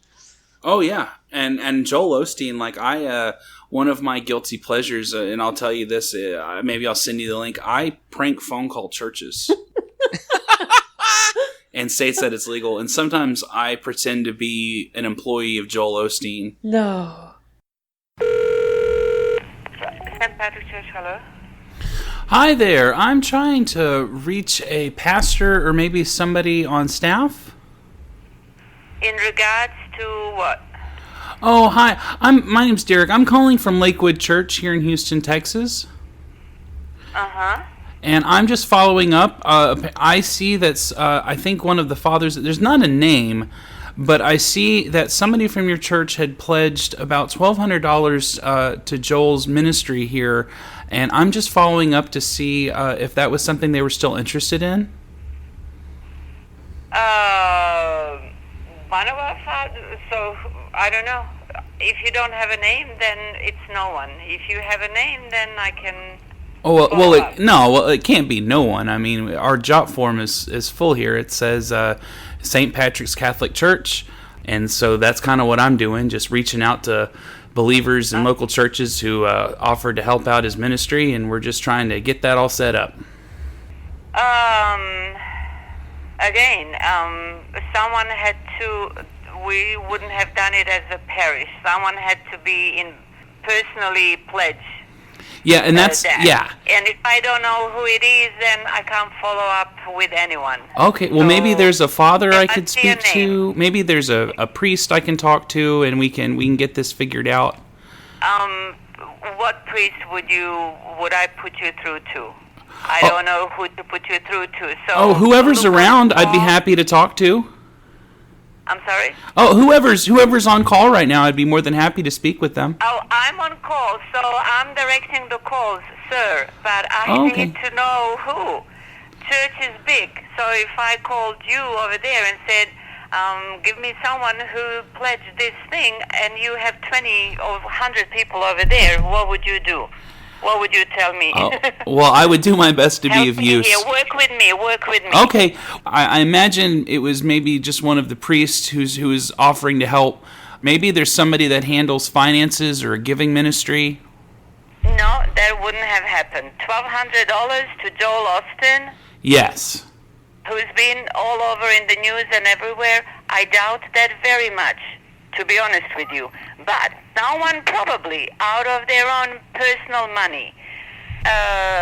If you have the name on the pledge form, I make pledge forms to charitable organizations, police, youth, whatever. And they call me by name and ask for me to fulfill my pledge. Which just reminds me, I need to make that check out to whatever. Well, while you're doing that, maybe you could write a check to Joel Osteen Ministries. Because I tell you, when he's been breathing down my neck, and he's a little guy, but man, he can turn into a cantankerous little fireball when he wants his cash. Yeah, I know. Judging by all the news, and I used to watch him. What do you mean by the news? I mean, the Catholic Church has been in the news too. I mean, we both have difficult names to deal with, if we're being honest. I know, and it's unfortunate, isn't it? Like, we are supposed to be for other reasons in the news. I mean, anyway, Joel's wife might hit somebody on a plane, but she's no child molester. It's all out of your and my control. But to follow this up, it's absolutely undoable to say someone pledged $1,200. I need to know who pledged, then I'll put you through to them and say, here. Well, maybe there's a Father Maxey there. I might have my notes wrong. It seems like we've had some correspondence with somebody there. You'll have to forgive me. I'm kind of new here. I've been hired on to help collect on on these pledges, so to speak. And like I've said, Joel, if I come back to him empty-handed, Okay. There is no Father Maxey. There is no Father Maxey in my church.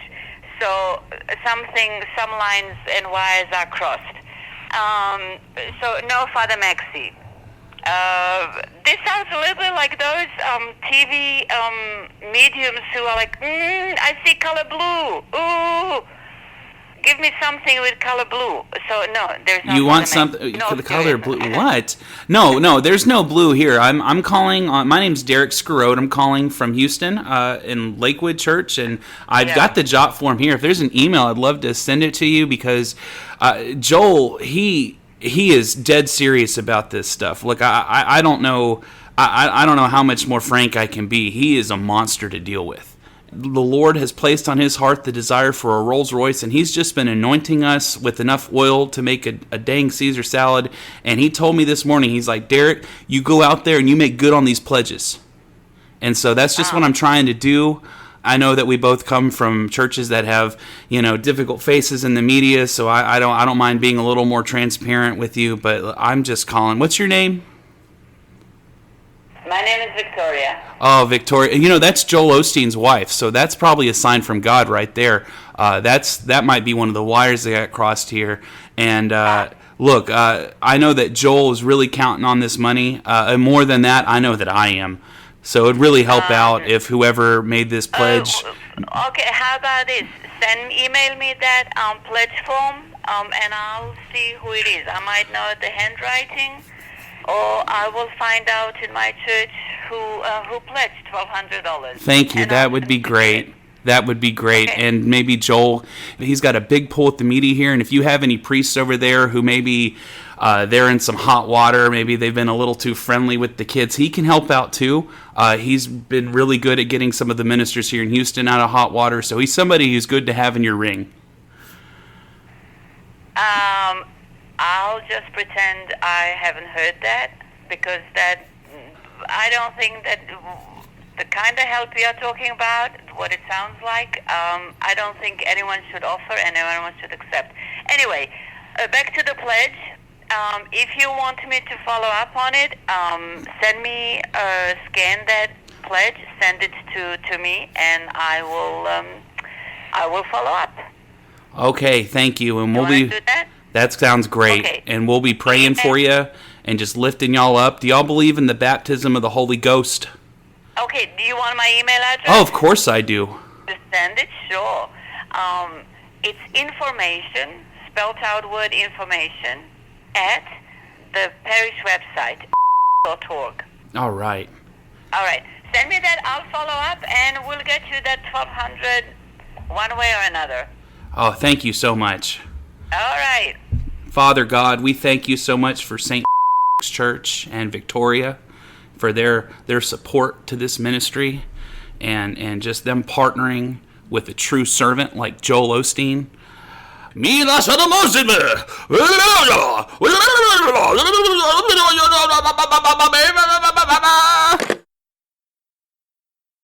You're fascinating, man. I mean, this is... Oh, yeah? Well, thank you. I love this. Mm-hmm. And it's, even there's still a lot of, like, my heart.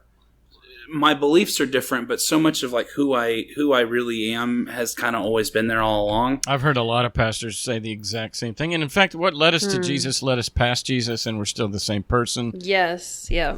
Here's a really good way how I'd put it. And some of this is, like...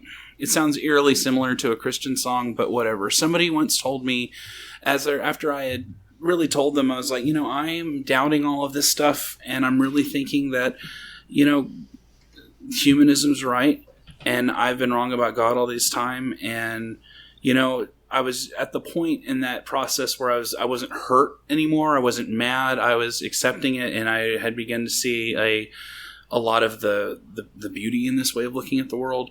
And I had a believer tell me, it sounds like you're saying that when God worked in your heart and when you felt the presence of God, and when you had heard from God, all of that was just really your own voice. And I turned back, and I think they meant that to hurt me or something. But I said, you're absolutely right. This whole time, God's voice has been my own. And leaving aside like all of the super arrogant stuff, how lovely is that voice, that right? Still small voice that says do the right thing. Not that I've always done that, but that part of me that wants to hold cats and wants to feed sick dogs and give money to people who are starving on the street. That part of me that wants to like not be a complete asshole. That's really from me. That's not something. And that to me, that's us. Yeah. That simple idea has made all of the difference because, no matter what, deep down, I do want to do the right thing. I do want to be a good person. And that's somewhere in there, that's my nature. And that has nothing to do with God. And to me, that is such a lovely thought. That's the complete opposite of us being sinful. Right. And broken and fucked up and needing a redeemer. I like that emphasis on everything that's good about me is me. Well, and I know I think you mentioned this, but like the second declaration or whatever of the 12-step program is that I'm powerless and I need a higher power. And now that you've gone 4 months sober, that's you, 4 man. years. That's you. 4 years. I'm sorry. Yeah, that wasn't your higher power. That was you. Yeah, and thanks. And that absolutely was. Yeah. Well, Josh, man, I appreciate you sharing your story. You're fascinating, and I wish you the best. And, I know, there's an exhaustion to pursuing one's best self. There's something in the wisdom of Solomon in Ecclesiastes that says it's all chasing after the wind. And I wish you rest at the same time. Well, thank you. It's been really cool getting to come in and talk to you guys. I've been following the show for a while, and I've really been following y'all guys on the Facebook group. And it's really cool to kind of interact with y'all like this. Yeah, it's solid. Some good folks in there, isn't there? There really are. And if anybody ever wants to reach out or just chat and say hi, feel free to do so. Yeah, because you're going by your full name and everything, right? So, okay. Joshua Richards, yep. Thanks for coming on. Thanks, Josh. Thanks for having me.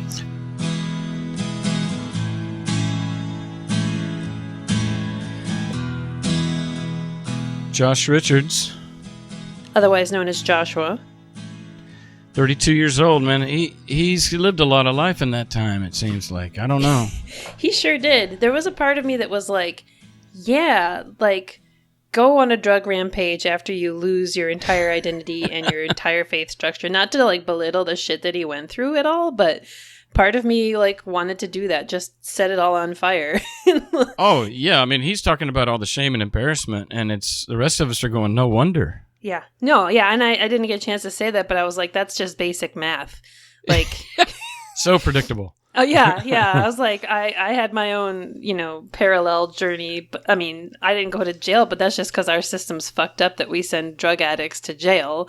I had my own things that I did, and I do, because I lost my entire worldview. But, yeah. I'm still on that binge. I know, right? I wanted to tell him, don't ever, if you can, try not to feel embarrassed for the things that we went to comfort ourselves as we are adults, losing our entire worldview. We should have been taught more realistic things as kids so that we could, adjust to the world as it is. But right. So the fact that we're alive at all is pretty, an achievement. I totally agree. When we say the bottom falls out, we're not kidding around, and it's different for everybody. But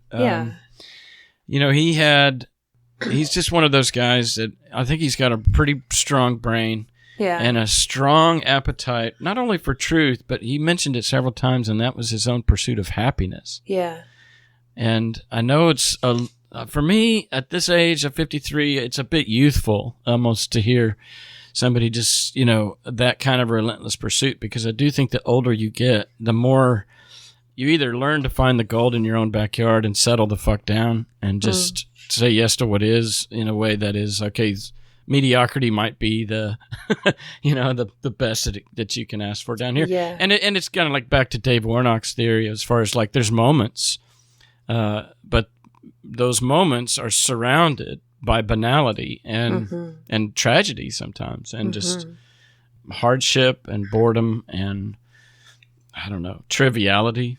Yeah. And especially coming off the grand narrative of everything happens for a reason, and you're a part of God's plan, and he's got a plan for your life, and there's a teleology to this universe, and it's the same old story, but it's back to, okay, this is random chaos, and how now shall I live, and all that. And that's hard to adjust to, which makes me think of another thing that he said about how he finds it difficult to look down upon the religious. And he said, because life is hard. Yeah. And I agree with that. When I'm not angry, the moments when I'm not angry, I do feel a lot of compassion for those who are religious, for those who really are doing anything that maybe we judge, because life is really fucking hard. Right. Which, strangely enough, made me think about the DARE campaign from the 80s and 90s. They're probably still out there. But I learned that in the 80s and 90s, DARE, say no to drugs. We were taught that it's bad. And I remember thinking even then, who would be a child and think to themselves, when I grow up, I want to do drugs. That's the career trajectory that I want to go on, and I want to steal things. I was like, who wants that as a career? And why would anyone do drugs? They're so bad. And I actually thought that up till maybe just 3 or 4 years ago, because there is such a bad view on drugs, when a lot of them, I think, are within a range of being fun and manageable and good for people sometimes. And I'm not trying to say that his addiction to opioids is within that range, but I think that kind of feeds into that too. And it feeds into the idea of compassion towards people, that now, even if you are a drug addict, I look at you a lot differently than I did back, when I was 10 years old learning to say no to drugs, where now I can see why people go to that. I can see why the world is so fucking hard that we would do anything to escape. And that's what he did. Some anesthesia. Yeah.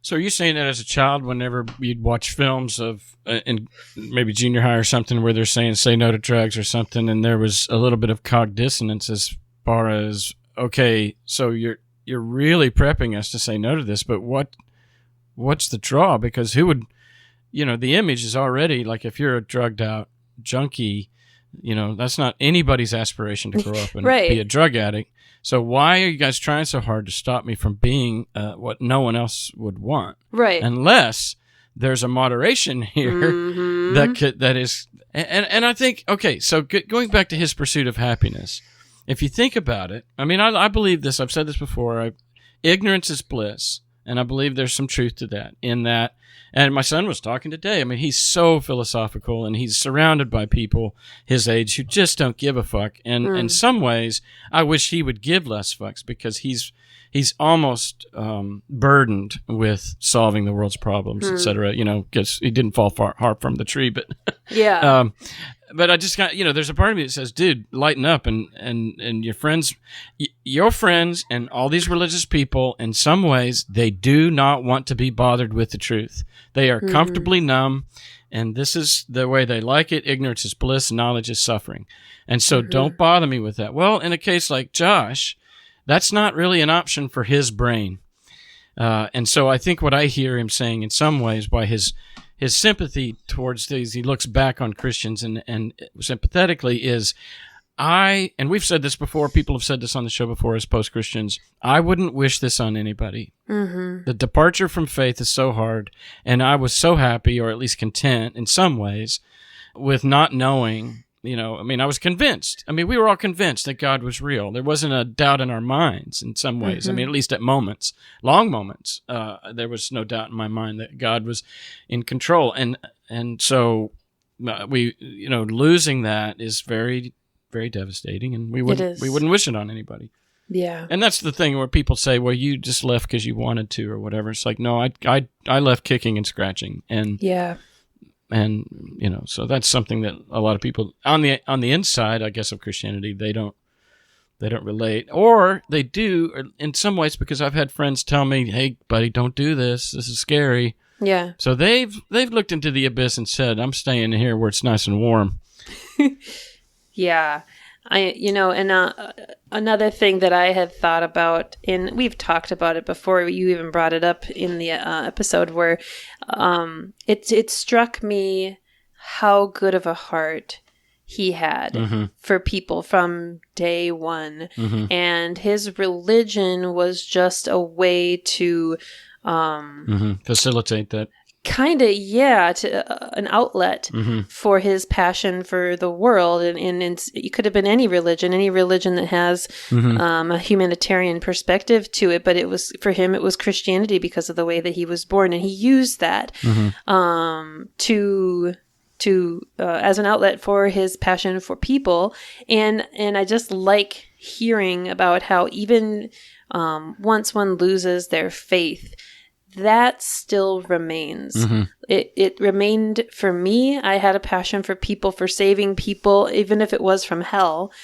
And I left my faith, and it's still there. Yeah. It's, and so it was always there. It was always us. It was not God, you know? Yeah. And now we can say, and with no duh type moment, is that Jesus, we didn't get that from Jesus. Right. We got it from us, and so when we lost Jesus, we didn't lose that because it never came from him. Yeah. As Dave says, Jesus never changed anybody's life. Yeah. God didn't call me to Mexico. I wanted to go to Mexico. There you go. And so I think that's fuel for less resentment towards yourself, because it's like, well, I went all the way to Mexico because God said, no, it was you all along. Yeah. Yeah, I wanted to. And it was a good thing. And now you still have that heart for people. Mm-hmm. You're just a little wiser and more broadened, horizoned. Yeah, I think I help them in a more effective way now, maybe. Yeah. Yeah.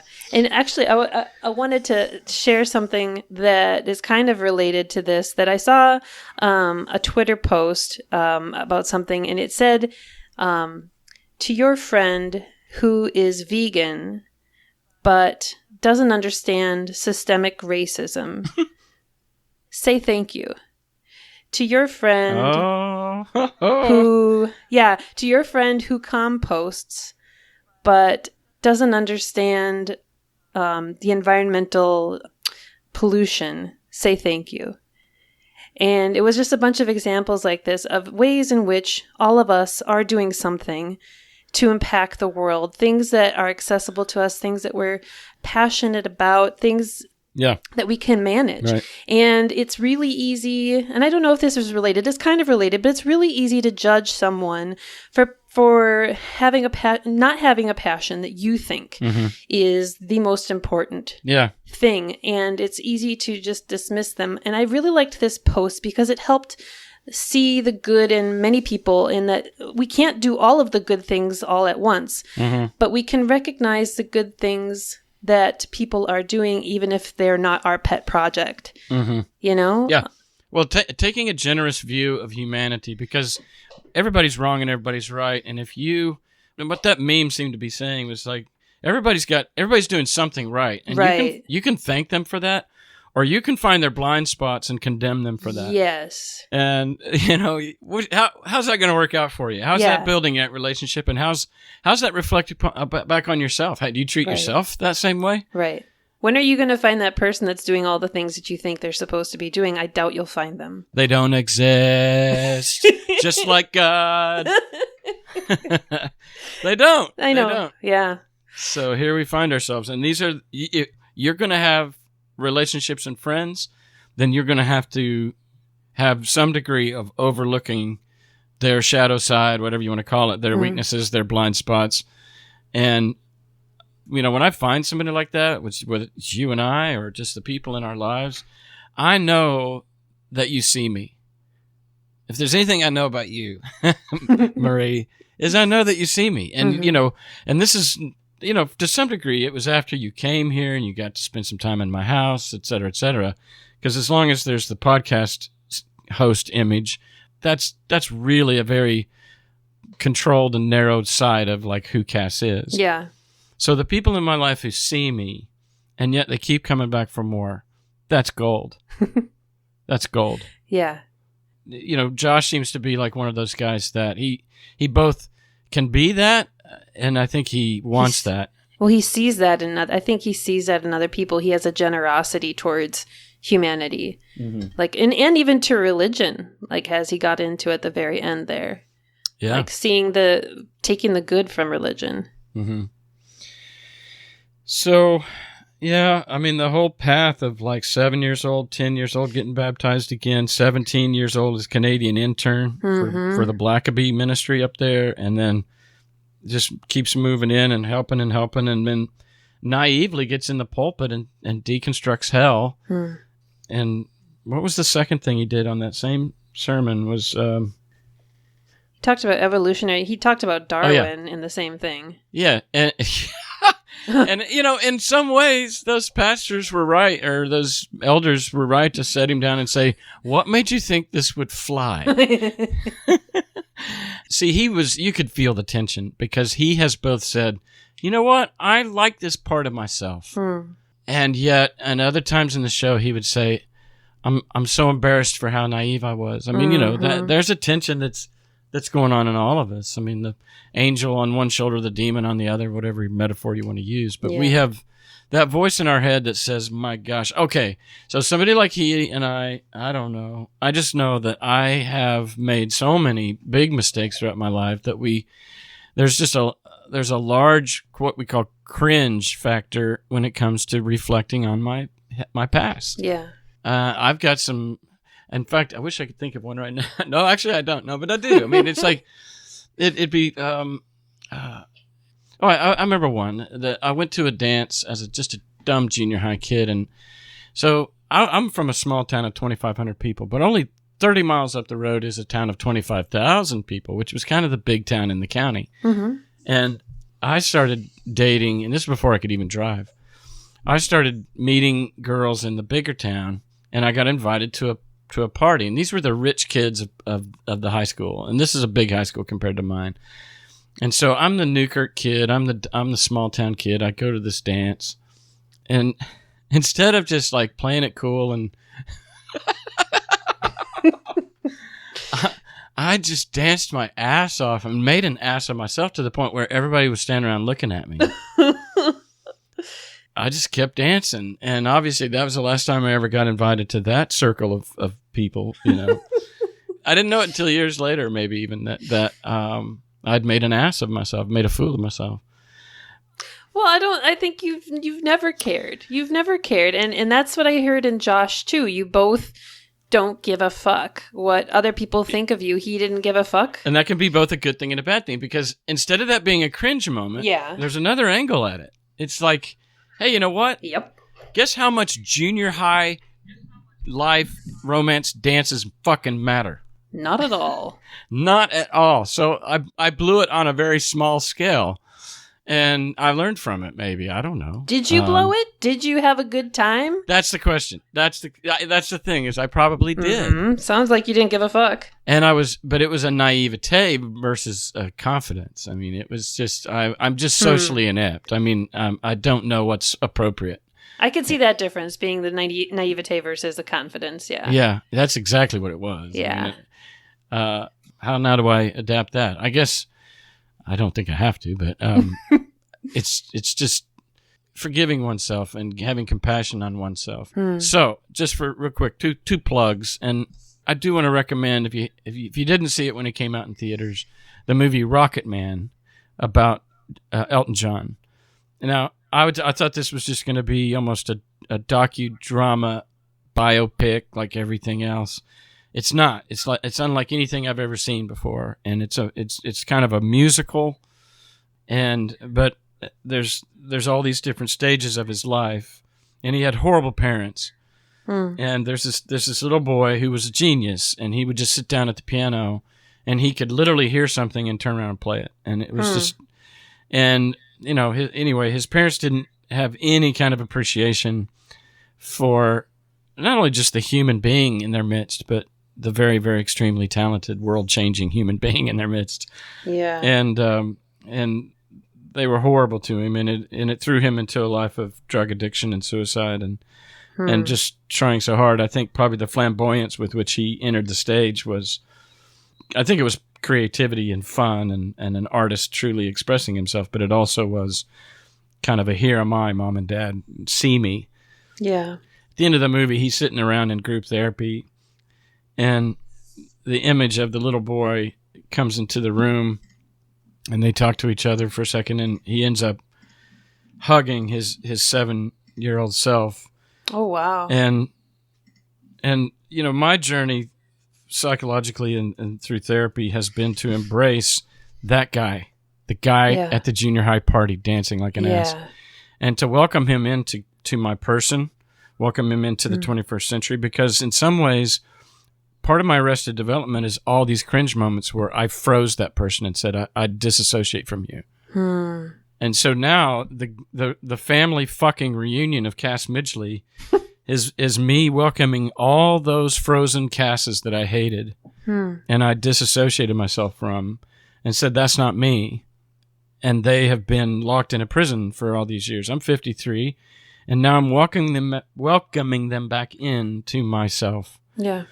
And saying, I don't care. I mean, almost like that parent saying, I know you messed up, but you're my son, you're my daughter. I embrace you. Come on in. Yeah. And you are loved. That was a big deal. And seeing that movie with my son, he and I sat there together. And my son's sexual orientation is all over the map. You know, I mean, he's bisexual. You know, this week he's gay, the next or whatever. And he's 20. He's 21. So go for it, buddy. And whatever. Yeah. But seeing Elton John wrestle with his orientation and then just how much he embraced himself by the end, it was. I mean, we just sat there and cried. Yeah. It was beautiful. That's like the artistic manifestation of what you're cognitively, emotionally trying to achieve. Yeah, and when it's right there before your eyes and so beautifully presented, and it's well written, well acted, well performed, and it's not. They don't make any attempt to sound as good as the best voice in rock and roll. Almost one of the best. They just sing but it's not the musical attempt to. Nobody could, but it is. It's just a great. Secondly, so are you familiar with the name Eve Ensler? Yes. The Vagina Monologues. Yes. That's 20 years old. I'm not surprised. She's 60. Her dad died 30 years ago. He was extremely abusive, and she's been waiting all these years for an apology. Obviously not going to get one, but she kind of needed one in order to move on. And so she wrote a book almost as a therapeutic tool, and it's called The Apology, and it's written first person from him.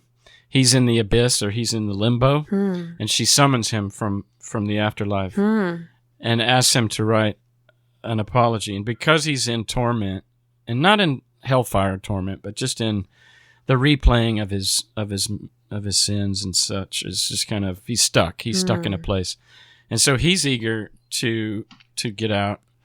And if he can forge an apology, and so it's about a 120-page book, but it's all him just describing his entire life, all the way back to his childhood.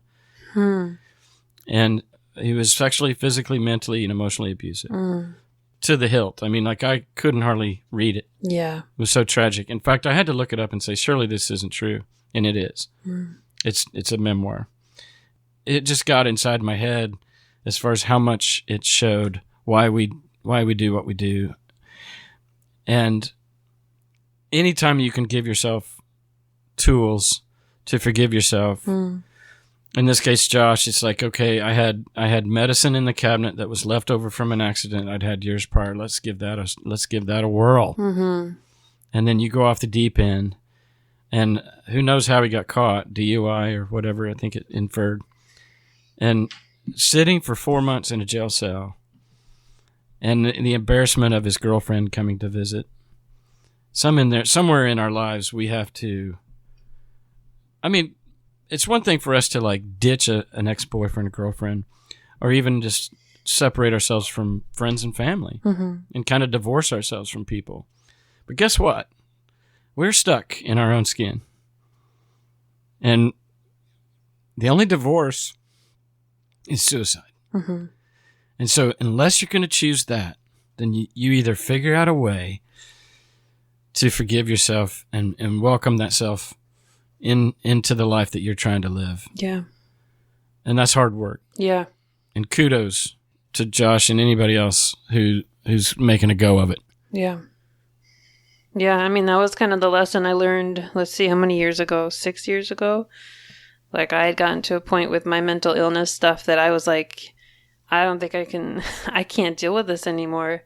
And I wanted to kill myself. And because I got treatment, that was the point in my life when I realized exactly what you said, that maybe this is kind of the black and white option. Either you try to work through yourself, work through your life, work through your shit. Otherwise, what's the other choice that you have? And it's The Walking Dead or something. It's just you're dead. You've rejected yourself. You hate yourself. You hate others. You're just a walking cesspool of pain and anger and resentment. And I mean, if some people can sustain that, but not without anesthesia. Yeah, some kind of anesthesia. And then I was going to you're not going to be surprised, but I'm going to just challenge a little, the phrasing forgive yourself, I don't relate to. Okay. I don't feel the need to forgive myself for anything that I did. Because it's implied that something bad. That it was wrong. Yeah. And there was nothing wrong with it. Maybe there's some things that I did that were unethical, maybe. And do I wish I'd done them differently? Yes. Do I dismiss that I might have hurt people? No. Do I not take responsibility for what I've done? No. But I personally stay away from that language of needing forgiveness, because I'm not bad. I didn't do anything ultimately bad. There's no judgment on me. Right. I'm just a human trying to live life, and I'm doing it messy sometimes, and I'm trying to become better. And I just cringe when I think of trying to forgive myself. There you go. No, I appreciate that. And I think you're right. And especially in the context of there's no such thing as free will. Because everybody's doing the best they can with what they have in any given moment. And the truth is, in this universe, besides the multiverse type theories or whatever, in this universe, if we were right back in that same situation, we were the same person, everything the same, we would do it again. Yeah. So there is nothing wrong with what we did. It wasn't a mistake as much as it was just that's what happened. Yeah. And I don't have to forgive myself. I just have to say, yes, it happened. Yeah, say yes to what was. And that I'm okay, and I'm going to be okay, and I'm not responsible for the other people's feelings that I hurt. Maybe. Well, that's... You don't own their feelings, but there are consequences. Yeah. So, getting back to the book, The Apology. So, how powerful is an apology, and how necessary is it? And who gets the real healing? I think everybody involved does. I don't know. I personally don't need an apology from anyone that's hurt me. Like, I don't feel that need. Do you think anybody out there's waiting on one from you? Doesn't matter. If they are, they should probably email me. Everyone's agnostic at gmail.com. Wait, don't give them our email. Give them yours. I'm not giving them mine. I don't have one for my pseudonym. I'm just saying, like, I don't need I have plenty of people that I'm pissed off. I have several people I have actively held grudges against for decades. And an apology would be nice, but you're not waiting on it? I don't even want an apology. Okay. Like, what does a fucking apology even mean? I want them to show insight. Well, yeah. And that's that. Okay, so... Is that an apology to gain insight into what you did, maybe? Bart Campola did a whole episode on what is an apology, and it's pretty complex, but I think the gist of it is definitely not, I'm sorry that this happened to you. That's bullshit. Yeah. Like that. It's not words. Yeah, but when somebody says, you know what, I did this, and I am so sorry that I hurt you, some kind of ownership. Maybe. That wouldn't do it for me. Okay, what would? They really would need to understand what it is. Not just say, yeah, I did this to you. I regret doing this to you, but to show some kind of intelligence around why that was painful, to put themselves into my shoes, to understand why that particular thing was painful. And I'm thinking specifically right now in my head of my parents and the kinds of apologies that I've gotten from them.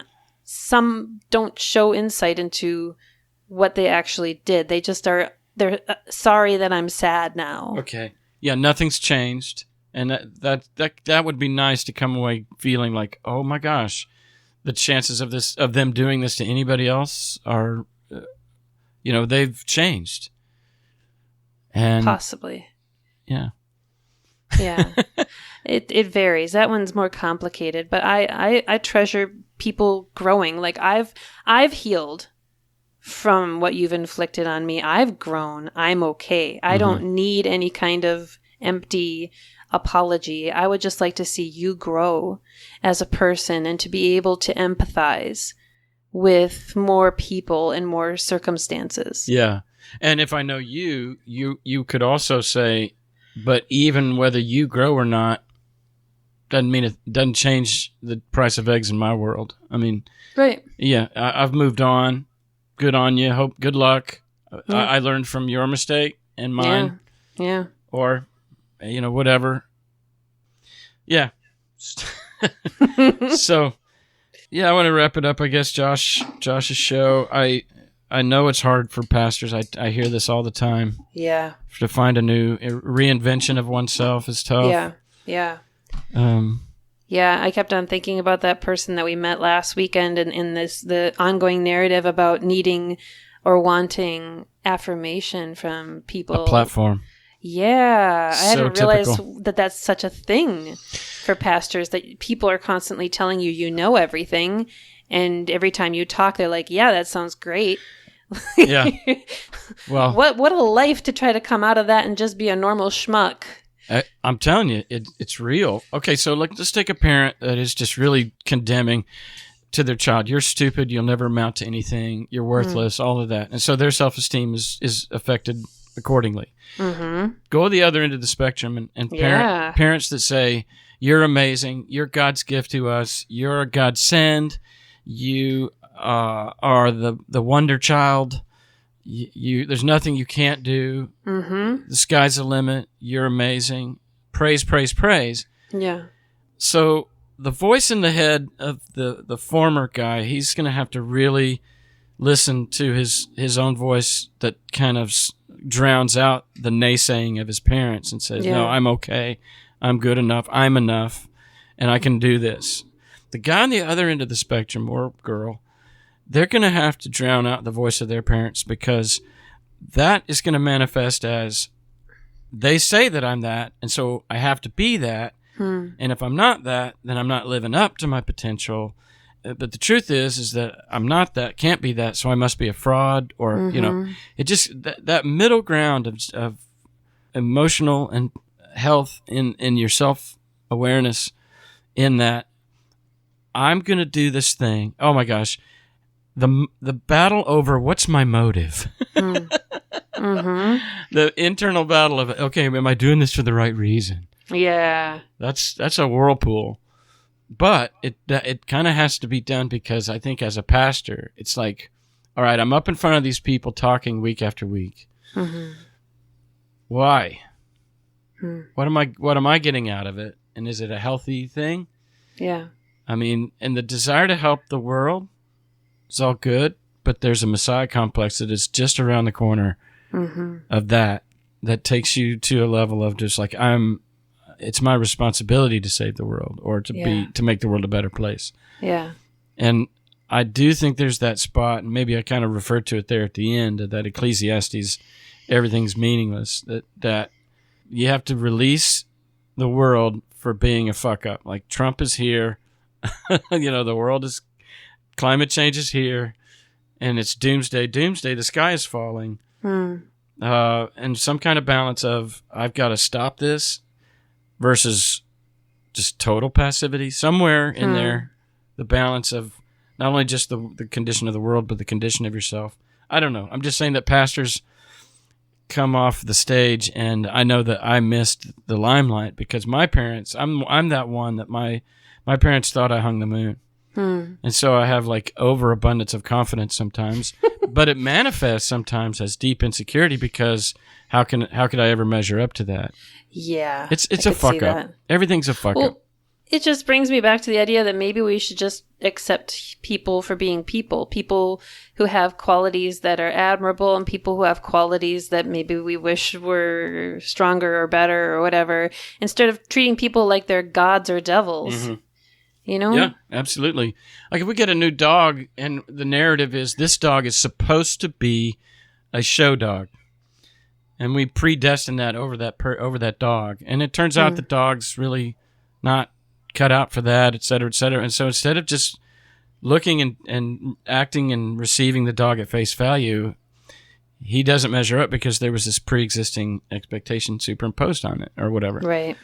And this is what we do to each other, to ourselves, to the planet, to the day. Like, how's today going to go? Well, I hope it goes. I mean, expectations are just the ultimate enemy of all yes saying.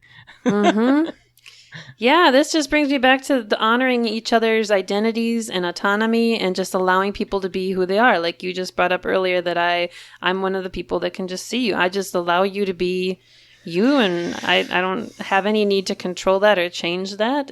Or walk away. I guess you don't find me so toxic to walk away. And you could. People can do that if they want to, too. Yeah. That's boundaries. That's honoring your identity, too. That's saying, I see you, and I don't want to be around you. Like, that's okay, Which too. makes it all the more lucky that I know that you're that person and you're still here. That makes me feel like, okay, cool. Yeah. Yeah. I mean, when we're friends with people and they understand that, like, okay, the fact that you're here, I know you to be a person of agency and choice, and that your presence here is not taken for granted, because I know you're the kind of person that doesn't do anything they don't want to do. 90% of the time. Well, I'm not just talking to you. I'm just saying as a hypothetical that we could say that to those type of people. Right. And how valuable that is to know that they could be anywhere right now and they're choosing to be with me.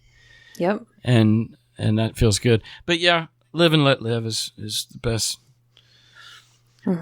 philosophy. Yes. Good talk. See you out there. All right. See you in the next time that we both drive across the country. Okay. Talk to you later. All right. Bye.